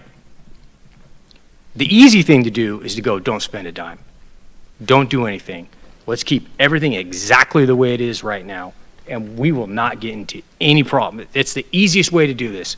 So there's an easy way, there is a challenging way. I'm just telling you, back to your point about, I don't know if this is going to pencil. I don't either. But we're pretty close to figuring that out with the actual information we need. Any rate, rant over or whatever, diatribe over. Winnie, can you call the roll? Kevin Stein, Yes. Nick Card, Yes. Kevin Keating, No. Jessica Ayers, Yes. Mike Kurlinger, Yes. Zach Smith, Yes. and John Quinn. Nope. So we have 6 yes and 2 no. Excuse me. 5 yes and 2 no. Sorry, 5. And Five. with 2 no votes, we will need a second reading. Yep, we'll talk about that at the end. Okay, so passed tentatively. We're on to 80.2, Mr. Mitten. Thank you, Your Honor. Item 80.2 is Council Bill 2026-41, the real excitement of this meeting. A resolution certifying the City of Medford is eligible to receive state-shared revenues and elects to receive state-shared revenues for fiscal year 2026-2027. Oh, flip. Minor staff report, please, just to have in front of us.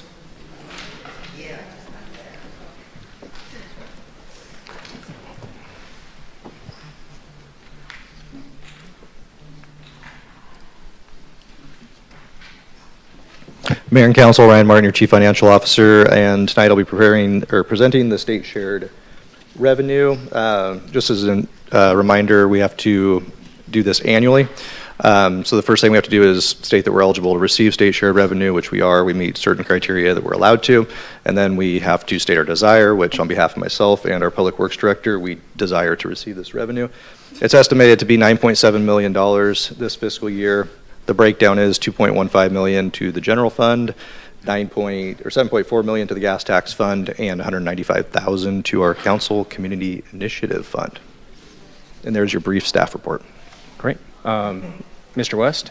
I'd like to ask a Nick question of what if we don't do this? Let's not do that. If you don't do this, the potholes and streets in the city are going to be in a lot worse shape. I want to be fair. I believe that's a Curlinger question. Well, No. Keating's first. I plan on supporting this, but I really am curious, like, what hoops do we have to jump through? Is it political things, or is it, you tell me. For the state shared revenues, we have to meet certain criteria. So we have to have police services, fire services, sewer services, et cetera. There's about 6 of them. We meet them all. I think we have to meet 2 out of the 6 or so. So there's no hoops. After that, it's just based on a formula that we receive the revenues.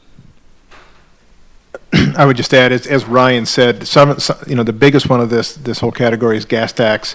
By state law, gas tax is distributed 20% to the cities, and then it's a portion on our population. That money constitutes about 1/3 of the public works budget, so it's a significant amount of money that we received. The strings attached to it, basically, you have to spend on the public right of way. Great. Curlinger, did you have an actual question or just? No, I was just going to clarify. My question is, tell me why this is a stupid idea. Yeah. If your mic's on, we'll take a motion. I move to approve Council Bill 2026-41. Second. Moved and seconded. Any additional discussion? Seeing none. Winnie, can you call the roll? I'm sorry, Mayor. Let's see. Who made? Curlinger made the motion, and Nick Card seconded. Yep. Okay, thank you. Mike Curlinger, Yes. Nick Card, Yes. Zach Smith, Yes. Garrett West, Yes. Kevin Stein, Yes. Jessica Ayers, yes. and Kevin Keating. Yes. Kevin Keating, and John Quinn. Yes. We have 8 yes. Great. And that passes. 80.3. Item 80.3 is Council Bill 2026-42, an ordinance setting the annual ad valorem property tax levy of the City of Medford for fiscal year 2026-2027. All right. Just real quick, real brief. So this is an ordinance approving our property tax levy. Our maximum by statute is $5.2953 per thousand. This will raise about $53 million this fiscal year, which goes to pay for police services, fire services, as well as planning and our internal services. If we don't do this, we would be in a world of hurt. And so here's a potential motion. I appreciate you incorporating a previous question into your presentation. That's just really exemplifies why you are the national example for how to do this work. Any questions or a motion? Mr. Curlinger. What's the current ad valorem property tax rate? So that's our maximum rate. The council can choose to levy less than that, but not more than that. And we have levied that maximum rate for a couple decades now. Yeah, since your mic's on, right? Mr. West, do you have a motion? I move to approve Council Bill 2026-42. I A second. second. That is a motion by Mr. Card, second by Mr. West. Any discussion? Yes, Mr. Quinn. Just the comment that this isn't a tax raise. This is just continuing what we've been doing for the last 20 years. It's just something we do annually. Yep, We're not hitting the people with a tax increase at all. No. Anything else? Perfect. Winnie, will you call the roll, please? Nick Card. Yes. Garrett West. Yes. Zach Smith, Yes. Jessica Ayers, Yes. Mike Curlinger, Yes. Kevin Keating, Yep. Kevin Stein, Yes. and John Quinn. Yes. We have 8 yes. That passes as well. We will move on after a 5-minute recess. Get back here at restarting at 7:45. Is there no light in there, Garrett? Did you have to sit in a dark room?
All right.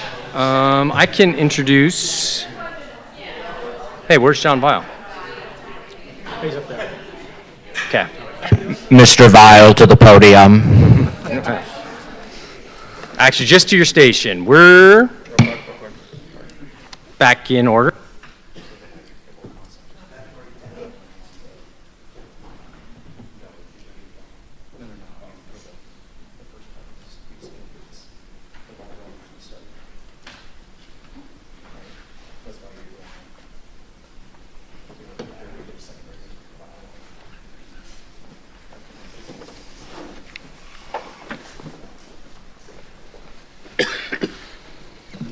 Okay, so we are up to, I believe, council business. Honestly, there was a lot of discussion earlier about how quick this meeting was going to go, and clearly that is not occurring, and we have executive session after, so I just want to note that there was one proclamation issued for Pride Month, and the full text of that exists on the city website. Council President. All right, council officers update. We met and talked about 4 topics. We had intended on starting large employer meetings with large employees of the Valley. The first one was set up by United Strategies and subsequently canceled because of conflicts that came up with the people participating. So we took another look at it and we decided that instead of doing these group large employer meetings, we're going to try to do individual meetings with some of these employers at their location. So more to come on that. Oath of office, we already did that. We had a request come in from Maslow Project to use some of our opioid funding dollars. It looks a little bit like funding a 2-year pilot drug and alcohol counselor that would be at their site and mobile. Just the 2 years, it would be just over about $200,000.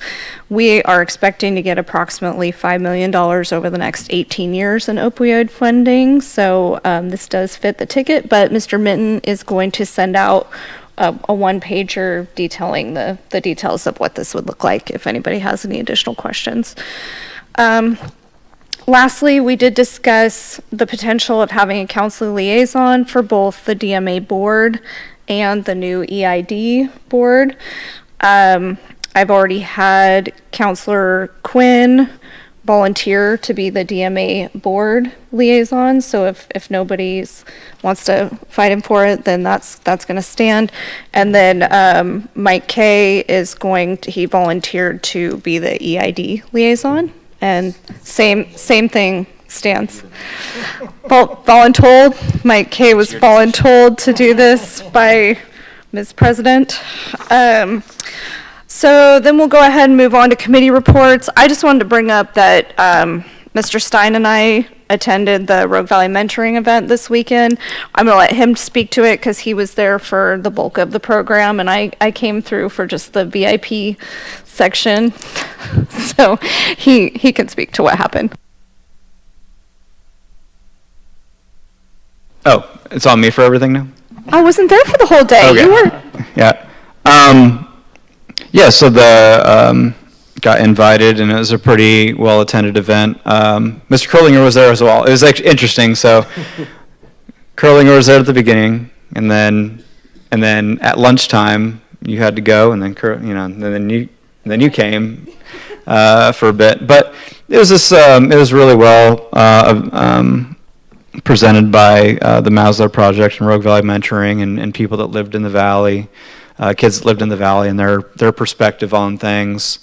What I was really trying to get, and a lot of the things that concern everybody, but especially youth, are things that are outside of the city council control in terms of like world affairs and what it's like to go to school and what it's like to potentially get a job and the difficulties there.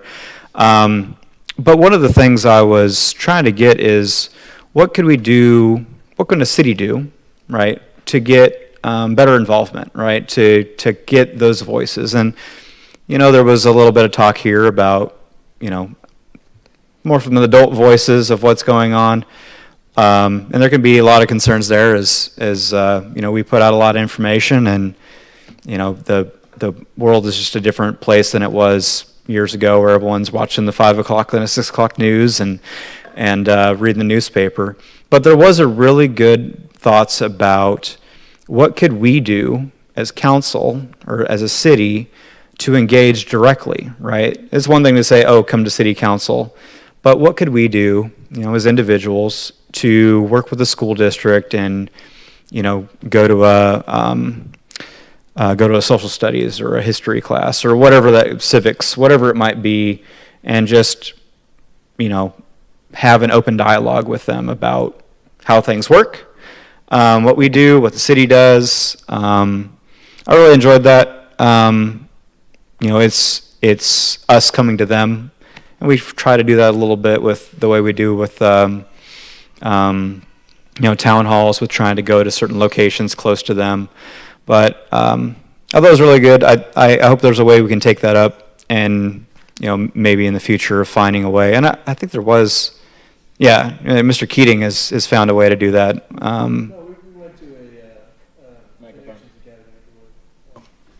Yeah, I think Mr. Quinn and myself and Garrett West went into a school and talked to their class.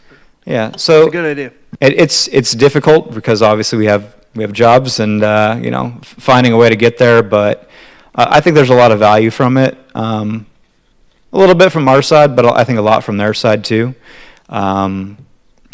Engaging with the next leaders of, what happens, like how do we get here? Where we come from? I always tell everyone, I've told everyone this for years, is like the level, the barrier is very small, right? To get on a board or a commission. There was a discussion about our Tree downtown committee. trees not smelling appropriate, which is not something I heard before, but that's something that a student had a big She was interest in. very passionate about it.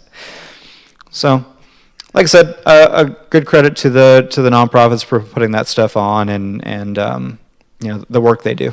Thanks. And just to add on to that, at our last Medford School District City meeting, I did bring up that I would like to find ways to get the youth more involved and interact with them more. And they brought up the civics class now being a requirement, and perhaps we can start going in and talking at those. Oh, one quick thing so I get it out there. I was like, well, I mentioned our town halls, and I said, well, no one, no younger people were at our town halls other than at North. Because we were at North, and their teacher kind of said, hey, it'd be great if you came and you might get extra credit. But when we're doing, if we're putting out things in the mail and we're putting things on Facebook, no youth is ever going to see that. And so a simple thing is when we're doing that, giving it to the schools as well, because they can post it up around the school, especially when we have it at their campus. That was a good idea that was put out there as well. Thanks. Any other committee reports? I did want to say, in regards to the youth, that we did receive a lot of art placements into our art contests because we did disperse that message through the schools. So it seems, like Kevin said, that does work. And I also feel a vibe that we should bring back Mayor's Youth Advisory Commission, just floating that out there. I was on Mayor's Youth. I loved it when I was a teenager. So. Yes, it was last year. Last year. So I attended the Vietnam Wall Memorial dedication. The mayor gave a great speech at that, and it was fantastic. It was a huge crowd that came out, like Mr. Vile said earlier in the meeting, and it's a beautiful piece of art and a nice monument. So if you haven't visited, I really recommend it. There should be grass there soon. So it was a bit dirt-like while I was there, but once it's done, I think it's going to be absolutely beautiful. I also attended the Tourism Council meeting in which a new budget was adopted.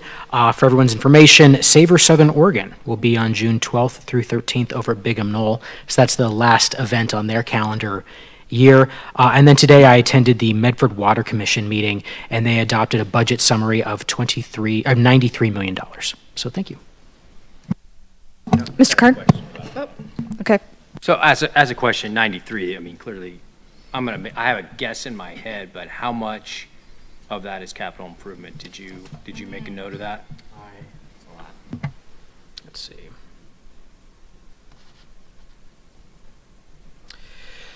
Capital improvements, capital expenditures, $30 million, it looks like, just on the line item. For what? So that, just, I guess, read it out, because that doesn't seem, 93 with 30 million in capital seems like their operating would be out of control. So so my guess is there's an ending fund balance or something in there. Sorry. There's their budget statement. While they look at that, I'll I just was go. just gonna say that. 2 meetings I attended last week. The Rogue Valley Metropolitan Planning Organization, which is responsible for sort of divvying up and spending federal dollars that come into our region. The big issue at RVMPO is that the federal government is starting to, Congress is starting to look at federal funding packages for roads. And so there is, a lot of uncertainty about what could possibly get passed out of Congress, what we're going to see, the timelines, the dollar amounts, and all those kinds of things, and what that is going to do to our availability. Is this going to be pre-assigned dollars? Is this going to be, competitive grant dollars? So there are questions that are surrounding that we won't know until we have more information as Congress is going through this process. But I just wanted to flag that for the benefit of council. I attended the Transportation Commission meeting on Wednesday. The primary issue for transportation was the TSP, and they're beginning the process of building an advisory group for how we're going to construct the TSP and sort of initial conversations around what that looks like. Who do we need to bring to the table from the community? Do we do a technical group and a citizens group? And what does that kind of look like as that TSP sort of moves forward? This is, as Alex pointed out in his public, or was it Alex? Anyway, a couple people brought it up today in public comment, but the TSP is a really important document for us. It sets a lot of different projects, it sets our goals and priorities, and it helps us envision a future transportation system. And so one of the items of discussion, sort of driven by some of the conversations I think we've had as council, is trying to identify dedicated, like, multi-use facilities as an explicit transportation kind of system as we layer that in, and as opposed to sort of the otherwise sort of universal build a road and then slap sidewalks and bike lanes on the side of it. So, which is sort of the standard build path for a lot of these things today. But how do we think about those systems in a different light than just sort of roads plus plus? So just some of the light conversation there. There was an action that I wanted to let you guys know about specifically. On May 20th, the Transportation Commission appointed Taylor Morgan, Chris Dennett, and Andy Whitlock to the Parking Committee for partial terms beginning immediately and ending through January 31st, 2029. So we got 3 more people on parking. I'm sure they're going to be very excited to hear any public comments about parking in their next meeting. So that concludes my report. Thank you. Did we figure out the budget problem? Yep, about 18 operating expense and 30 is capital improvement. And then the rest is ending fund balances and miscellaneous. So I was just curious about that. So it does, I actually don't remember what their capital improvement plan has been the past few years. So kind of feels like that's starting to wind down from the bond, but I could be wrong. All right, any other committee reports, Mr. Keating? It's not a committee report, but I have a question for I'll allow it. all of us. I don't understand what the delay would be from, we're going to have a second reading on that vote because there were 2 against, or would it have been for 1 against as well? Yeah, so under the city charter with ordinances, this doesn't apply for resolutions, only ordinances. When you have 2 or more no votes, it requires a second meeting. And that can be at a second reading, that can be at a special meeting or at a regularly scheduled meeting. And so in one situation where we knew there's going to be a second reading, we had a special meeting scheduled the next day to get it done. But we can also do it as a special meeting attached to a study session or as a noon on Friday. There are options available to keep it moving. The reason I'm asking is, would it be if I were to rescind my vote, would that obviate the need for a second reading? Because there's really Yes. going to be no difference on a second reading. If you move to reconsider and change your vote so we had one no vote, then we would not need a second reading. You okay with that? And Go ahead, Kevin. are you willing to do that? So obviously, everyone in the Perhaps it'll be recorded in the minutes that you are against it. We can put in the minutes that you are only agreeing to change your vote solely for the purpose of saving everybody time. Yes. Honestly. So is Are that you all okay with that, or is that? Yeah, seem- and let me just hit two things. One is we are trying to progress, maybe get out of the mud a little bit from where we've been. So let's move forward. So why, the waiting the 2 weeks, but Kevin told me he's going to be out of town in country? Yes. Sorry, he's going to be State, in city, international. country, He's going to be in planet, yeah, international waters in 2 weeks, and so we're either probably going to have to set a special meeting or. I'm happy to rescind my vote only because it's a foregone conclusion what'll happen, and it's a waste of everyone's time to do that. So. Yeah. Okay. Thank you, Kevin. Procedurally, I don't know how to make that happen. I'll do it. I move to reconsider Council Bill 2026 TAC 40. Second. This is not debatable. Oh, West is out. Yes. Yeah, get out of here. Winnie, will you call the roll on the rescission?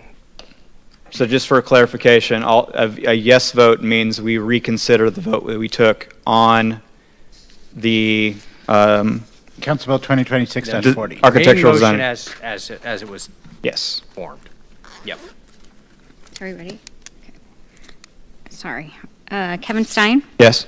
Nick Card. Yes. Kevin Keating, Yes. John Quinn, Nope.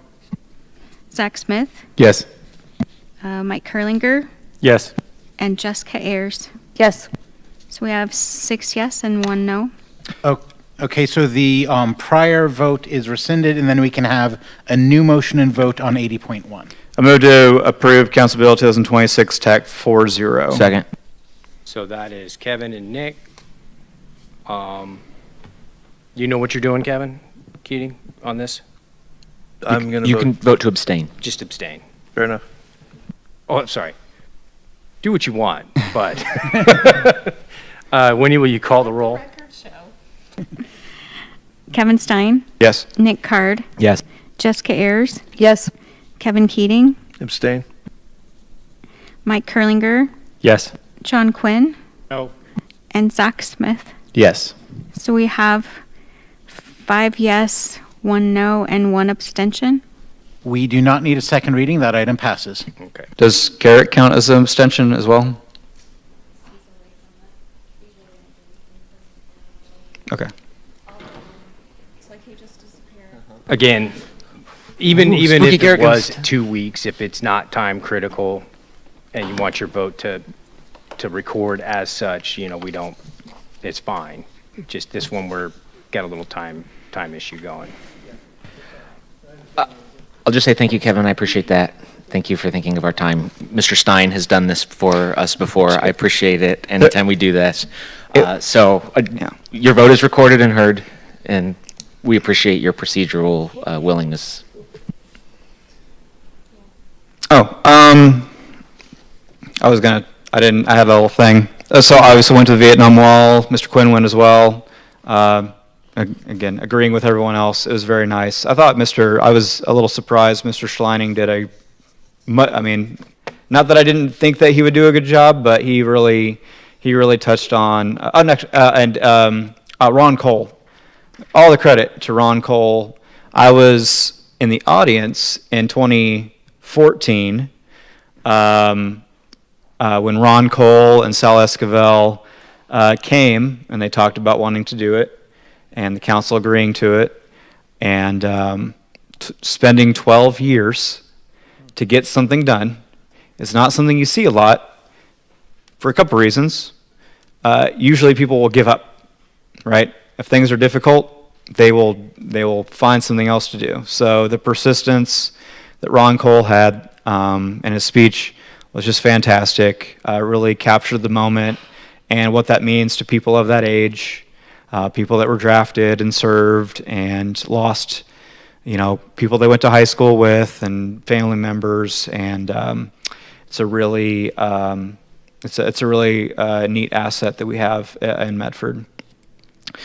Oh, and just real quick, they were mentioned the increase at the very beginning. I think was it Salvation Army said they were increasing the amount of people. Actually, I think both Access and Hope Health, Salvation Army mentioned that they, increasing the number of people, and the gentleman from Salvation Army is like, hey, welcome, but please, we need you to, progress and be on your own 2 feet. And I was just reflecting when I heard that. I was like thinking about when I worked at Access and I would house homeless veterans, and it's like you're trying, people that get in these positions, you're trying so hard to work yourself out of a job, right? Because people that, where they work with homeless youth, or they work with, people with domestic violence victims and veterans and whatever else. It's just like, man, these people really care a lot about the people,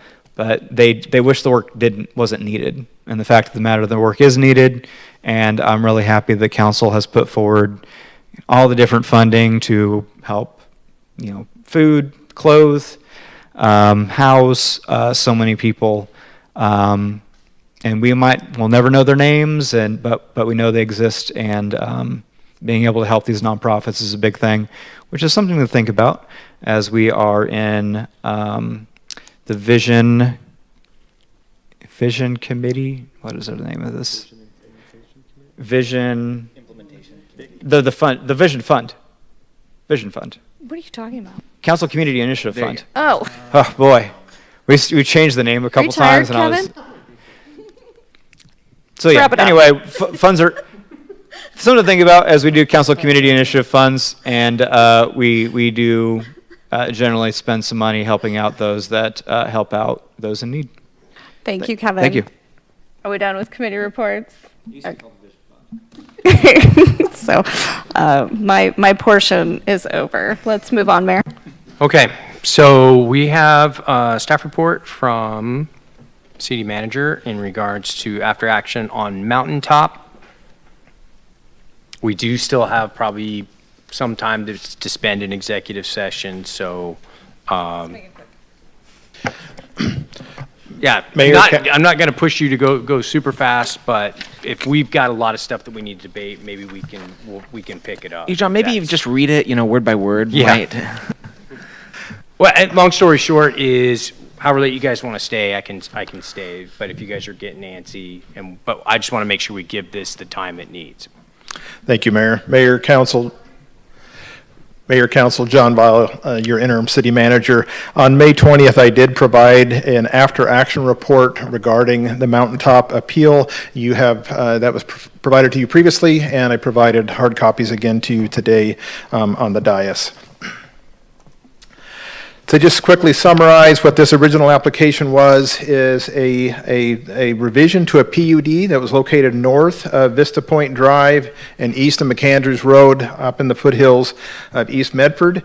The change on this particular application was going from 132 townhouses and 41 residential units to 199 dwelling units and 11 buildings, and those were apartments. The local, many of the folks up on the hill were opposed to this. The Planning Commission did approve it, and then the people that were opposed to it did appeal that to council, and we had a hearing scheduled for April 15th that was canceled at the last minute, and President Ayers did a very admirable job of handling a difficult meeting. As part of that meeting, we promised that staff would complete a staff report and an after-action report on lessons learned. That has been what has been presented to you and is what I'm summarizing tonight. What this issue all boils down to is a key Oregon Revised statute that basically says local governments cannot take forever in processing an application, that we have 120 days for all Type 2 and Type 3 applications to make a final decision, to render a final decision, and that includes any appeals to that decision. And so that 120 days is a hard clock that we have to follow, and in this case, we missed that clock, and there was consequences. The applicant can extend the date, and that's important to remember, that any applicant can do so, but the city cannot extend that date, and an appellant cannot extend that date.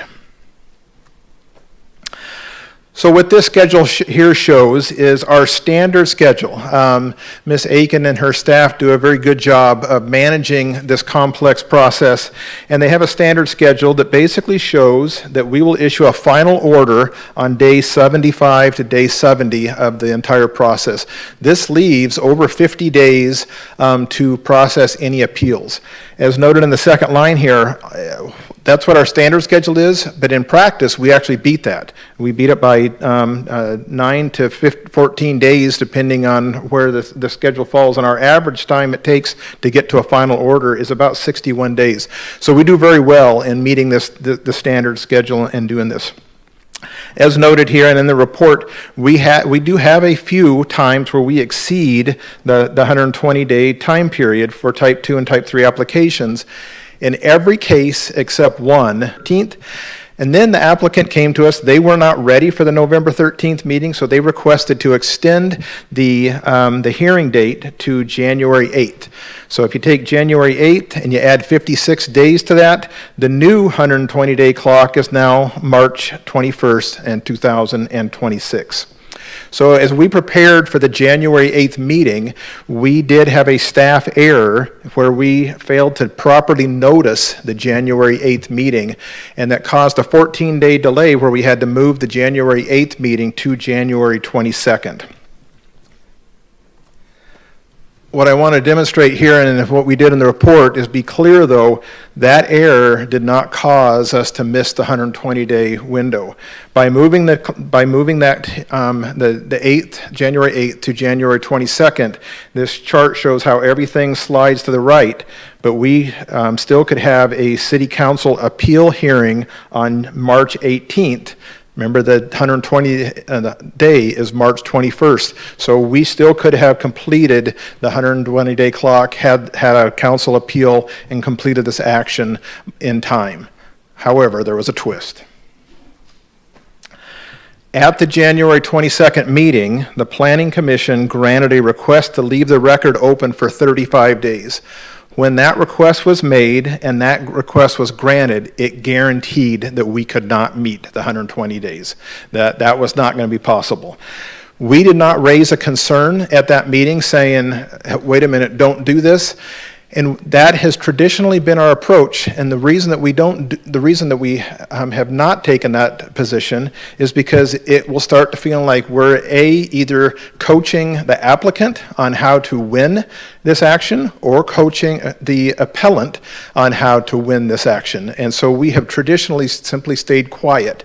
In retrospect, we're going to change that because we think that was probably a mistake and something we can change in the future. So as a result of that being extended and the time period passed, in an ORS, there's a procedure called a writ of mandamus. And basically what this means is if a local government is failing to take an action, an appellant has the right, an applicant has the right to say, local government, you're taking too long. You're dragging your feet. You've exceeded your 120 days, so we're going to remove this from your authority and we're going to take this to the circuit court, and the circuit court is going to make a final decision. While a writ is allowed, it is not required. So the applicant has the discretion on whether to do this or not. Because we don't know what the applicant is going to do, we proceeded with scheduling a hearing. We completed proper notice, we completed staff reports, and we were fully prepared to have an entire hearing on that April 15th date. However, one day before that hearing, the applicant filed the writ with the circuit court, and as soon as they did that, jurisdiction was moved by law from this body to the circuit court so we could no longer hear the appeal. Because that was done the day before the hearing, and we were not able to inform the appellants and those opposed to the project, they showed up and they were mad, and they were not happy that they were not able to provide their input to this body on making a decision on this action. The intent of the writ was never to deny applicants and appellants, I should say. It was never intended to deny appellants an opportunity to be heard. And so when Mr. Mitten submitted his briefings to the court on this action, he made very strong arguments. Judge, we would like you to consider public comment. We would ask you to hear this thing the same as the city council would have, so the public who's opposed to this can be heard. Our understanding at this time is the court is going to allow applicants to do so. They're still working out the final details of what that looks like, but our understanding is they are going to be afforded an opportunity to tell the judge why they think the Planning Commission erred in making this decision. So what did we learn from this process, and what are we going to change? We did a whole series of phone calls to other jurisdictions, and we learned some things that were useful. The first thing that we did is we refunded the appellant's fee, and we refunded that. I believe it was $3,500, and we sent that check back, and so they've been made whole on that. The first thing that we're going to do is we're going to inform parties at the hearing that the 120-day clock is progressing. That is not something we've done in the past. So during staff reports, staff will simply say, for everybody's knowledge, that's for the Planning Commission, it's for the applicant and for the appellant, the 120th day is X. And they will simply state that, so it's very clear to everybody, here's what the 120-day clock is. So we're going to put everybody on notice that that's there. And we've already started adding that to our staff reports at this time. The second item that we're going to do, that we'd like to do, is when the applicant requests when an appellant requests a continuance or an extension or additional time, we have not ever taken a position on that. We simply remain silent on that. In polling lots of other cities and seeing what they do, they don't always do that. And it's fairly common where they will simply say, applicant, would you be willing to extend the 120-day clock? By law, we are not allowed to compel them to do so. We can't make them, we can't force them, and if it comes across that we're trying to compel them, we're in violation of the law. But we can ask. We can say, would you be willing to do this? When that's done in a public body, there's going to be some pressure to do that. But we think, frankly, we think that's a good idea. And so that's something that we can do and that we intend on doing, is making the request of the applicant to extend the 120-day clock if it looks like we're going to exceed it.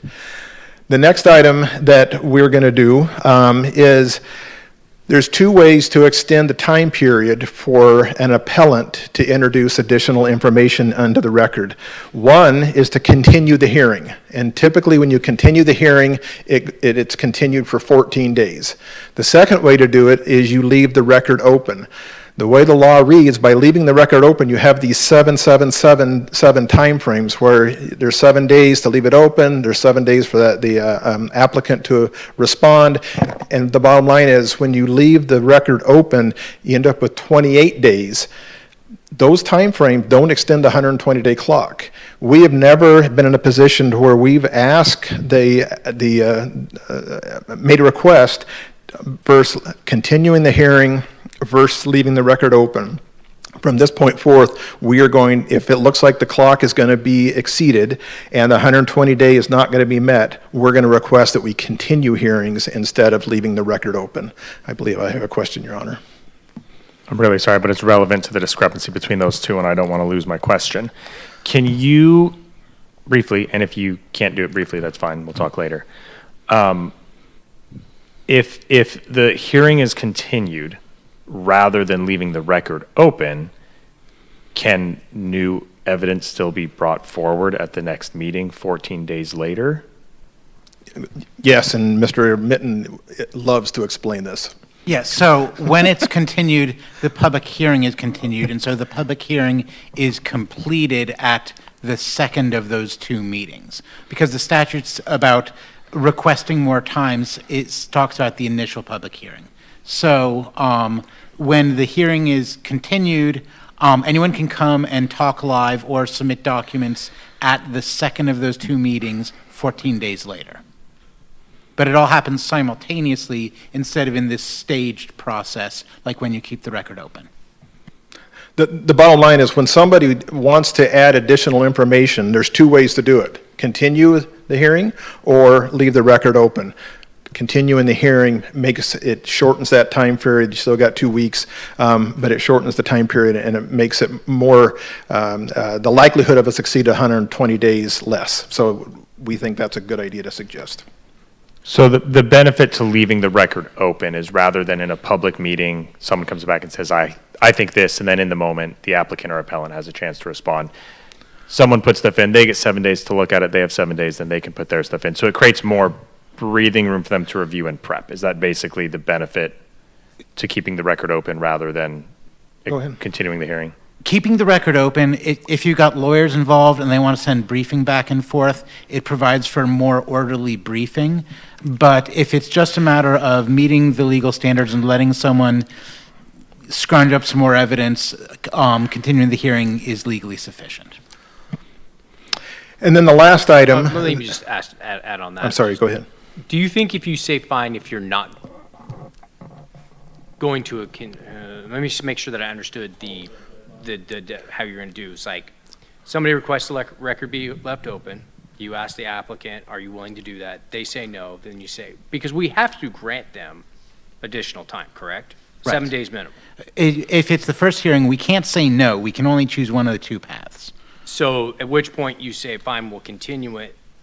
Then when the appellant brings in some smoking gun, the applicant has really no way to respond. So that might make them more apt to agree to extend the time.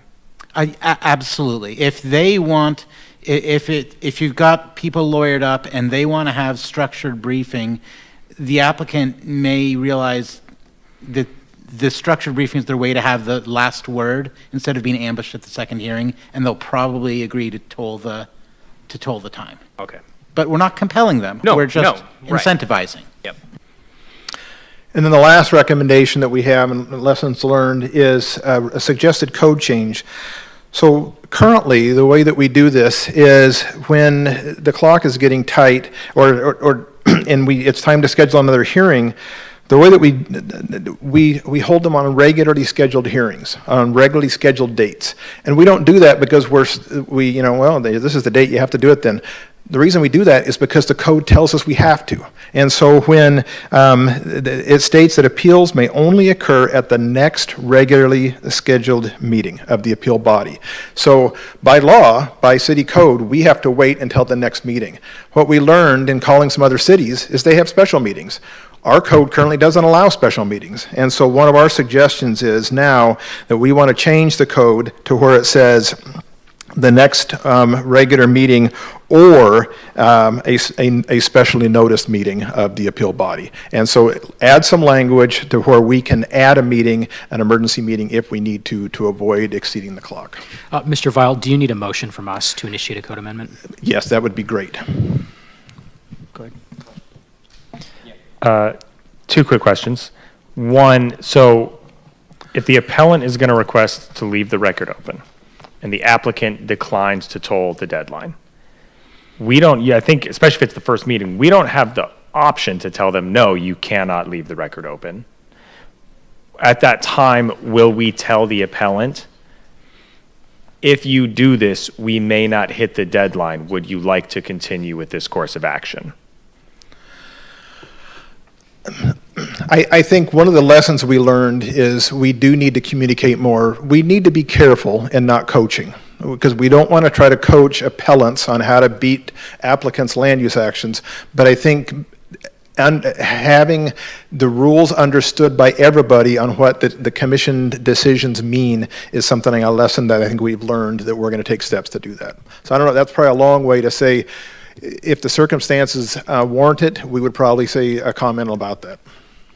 And then my question regarding the code change recommendation. This does make sense.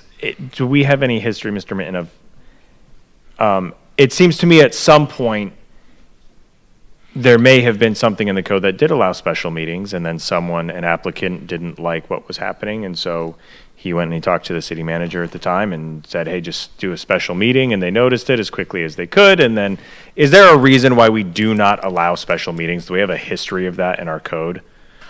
No, this is one of the only times where there's a specific language about regularly scheduled meetings. And we have other provisions, like the meeting's got to be at least a certain number of days after the notice of appeal. So the appellants can't bring up a crazy argument and then have a hearing the next day where the applicant doesn't have time to respond. But the problem we run into is if we need 15 days between the notice of appeal and the meeting, if that doesn't line up with the calendar, we may end up close to 30 days out where we can have the hearing. Instead of just saying, hey, you get 15 days to review the notice of appeal, we can do it on this date, and we're in a hustle-up offense because of 120 days. That way everyone gets their due diligence. I don't know the origin of that language, but I don't see a huge legal benefit to it. Maybe council got tired of all the special meetings, but maybe our catering wasn't as good back then. Also, the language has been around for a long time. Okay, that's what I'm just wanting to make sure we don't have this language in here on purpose because of some weird situation 25 years ago, and now we're like, oh, let's just flip it back. If we don't have a history of that, what you're suggesting does make sense. As we ran these items by staff did not indicate that we have this history of special meetings that we all hated, so we changed it.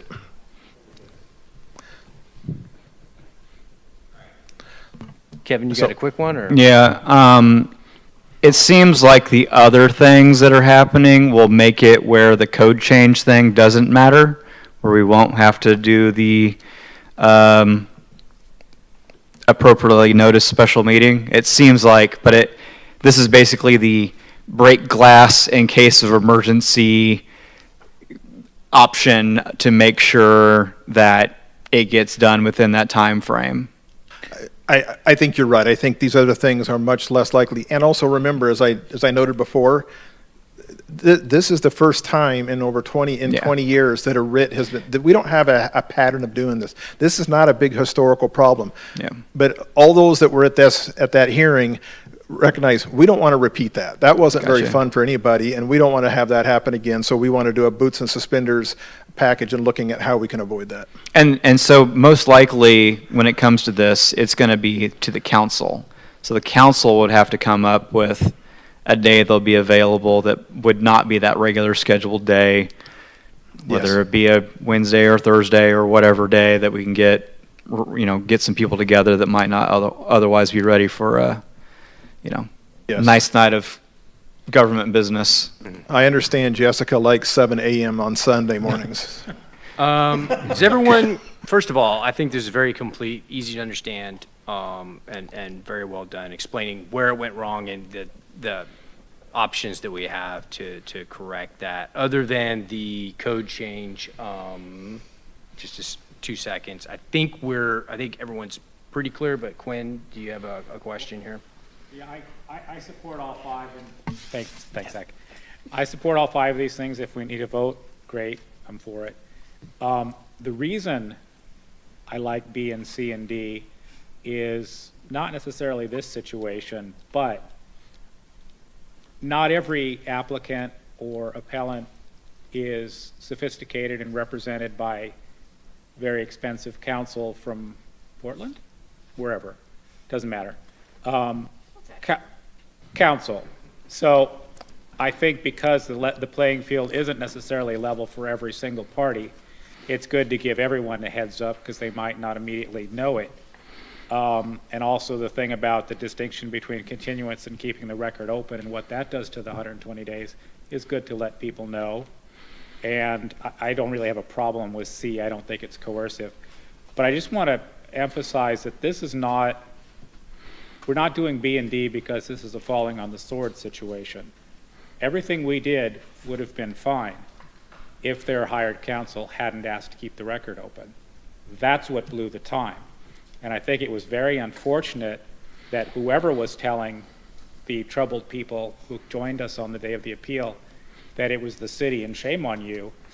Hopefully it wasn't the attorney who blew the time who was telling them that. It's very unfortunate that that was the perception because that's absolutely not the case. And I regret that they may have to continue to pay the person who made that happen because it happened. So this is not a falling on the sword, but this is trying to prevent problems that even learned counsel can commit. And Mr. Mayor, I guess my conclusion is, before we have a vote, is, in summary, what the report found is that staff has been following our procedures Staff has been doing a good job of processing the applications, and we don't have a problem meeting the 120-day rule. If circumstances line up in a specific manner, it's possible to miss it, and we believe that these safeguards will help us not do so in the future. Perfect. Yeah.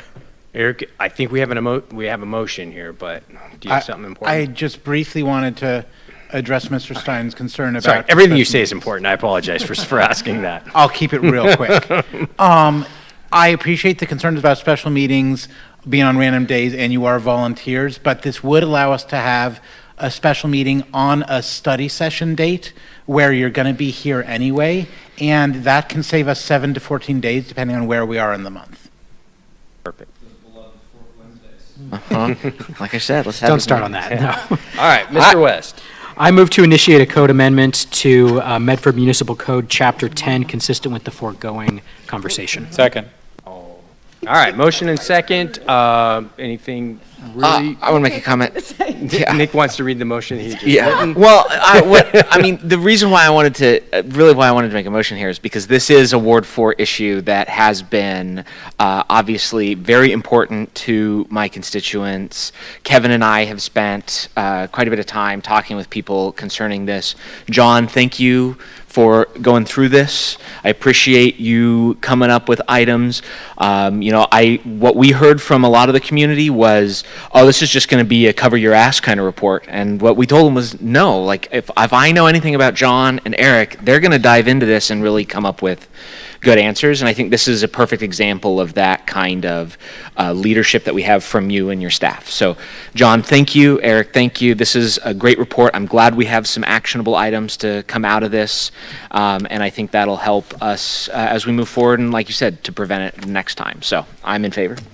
I do just add, thank you for that acknowledgement to me and Eric. Also, thank you to Ms. Aiken and Ms. King, who also played a principal role in helping us develop these items. Thanks. And if Mr. Card would like to be the second, I'll withdraw my second so he can. No, it's okay. I got in my nice things to say. So. Okay. No, well, it was all very well said, Nick. I do prefer the term CYA for the future. Are we family friendly? Are we like, do we have to I'm live trying to be, broadcasting? yes. Winnie, will you call the roll, please? Garrett West, Yes. John Quinn, Yes. Kevin Keating, Yes. Kevin Stein, Yes. Zach Smith, Yes. Mike Kurlinger, Yes. Nick Card, Yes. and Jessica Ayers. Yes. We have 8 yes. All right, motion passes. Anything else? Nothing further, Your Honor. Great. Anything for the good of the order? We are adjourned, 8:33. No breaks.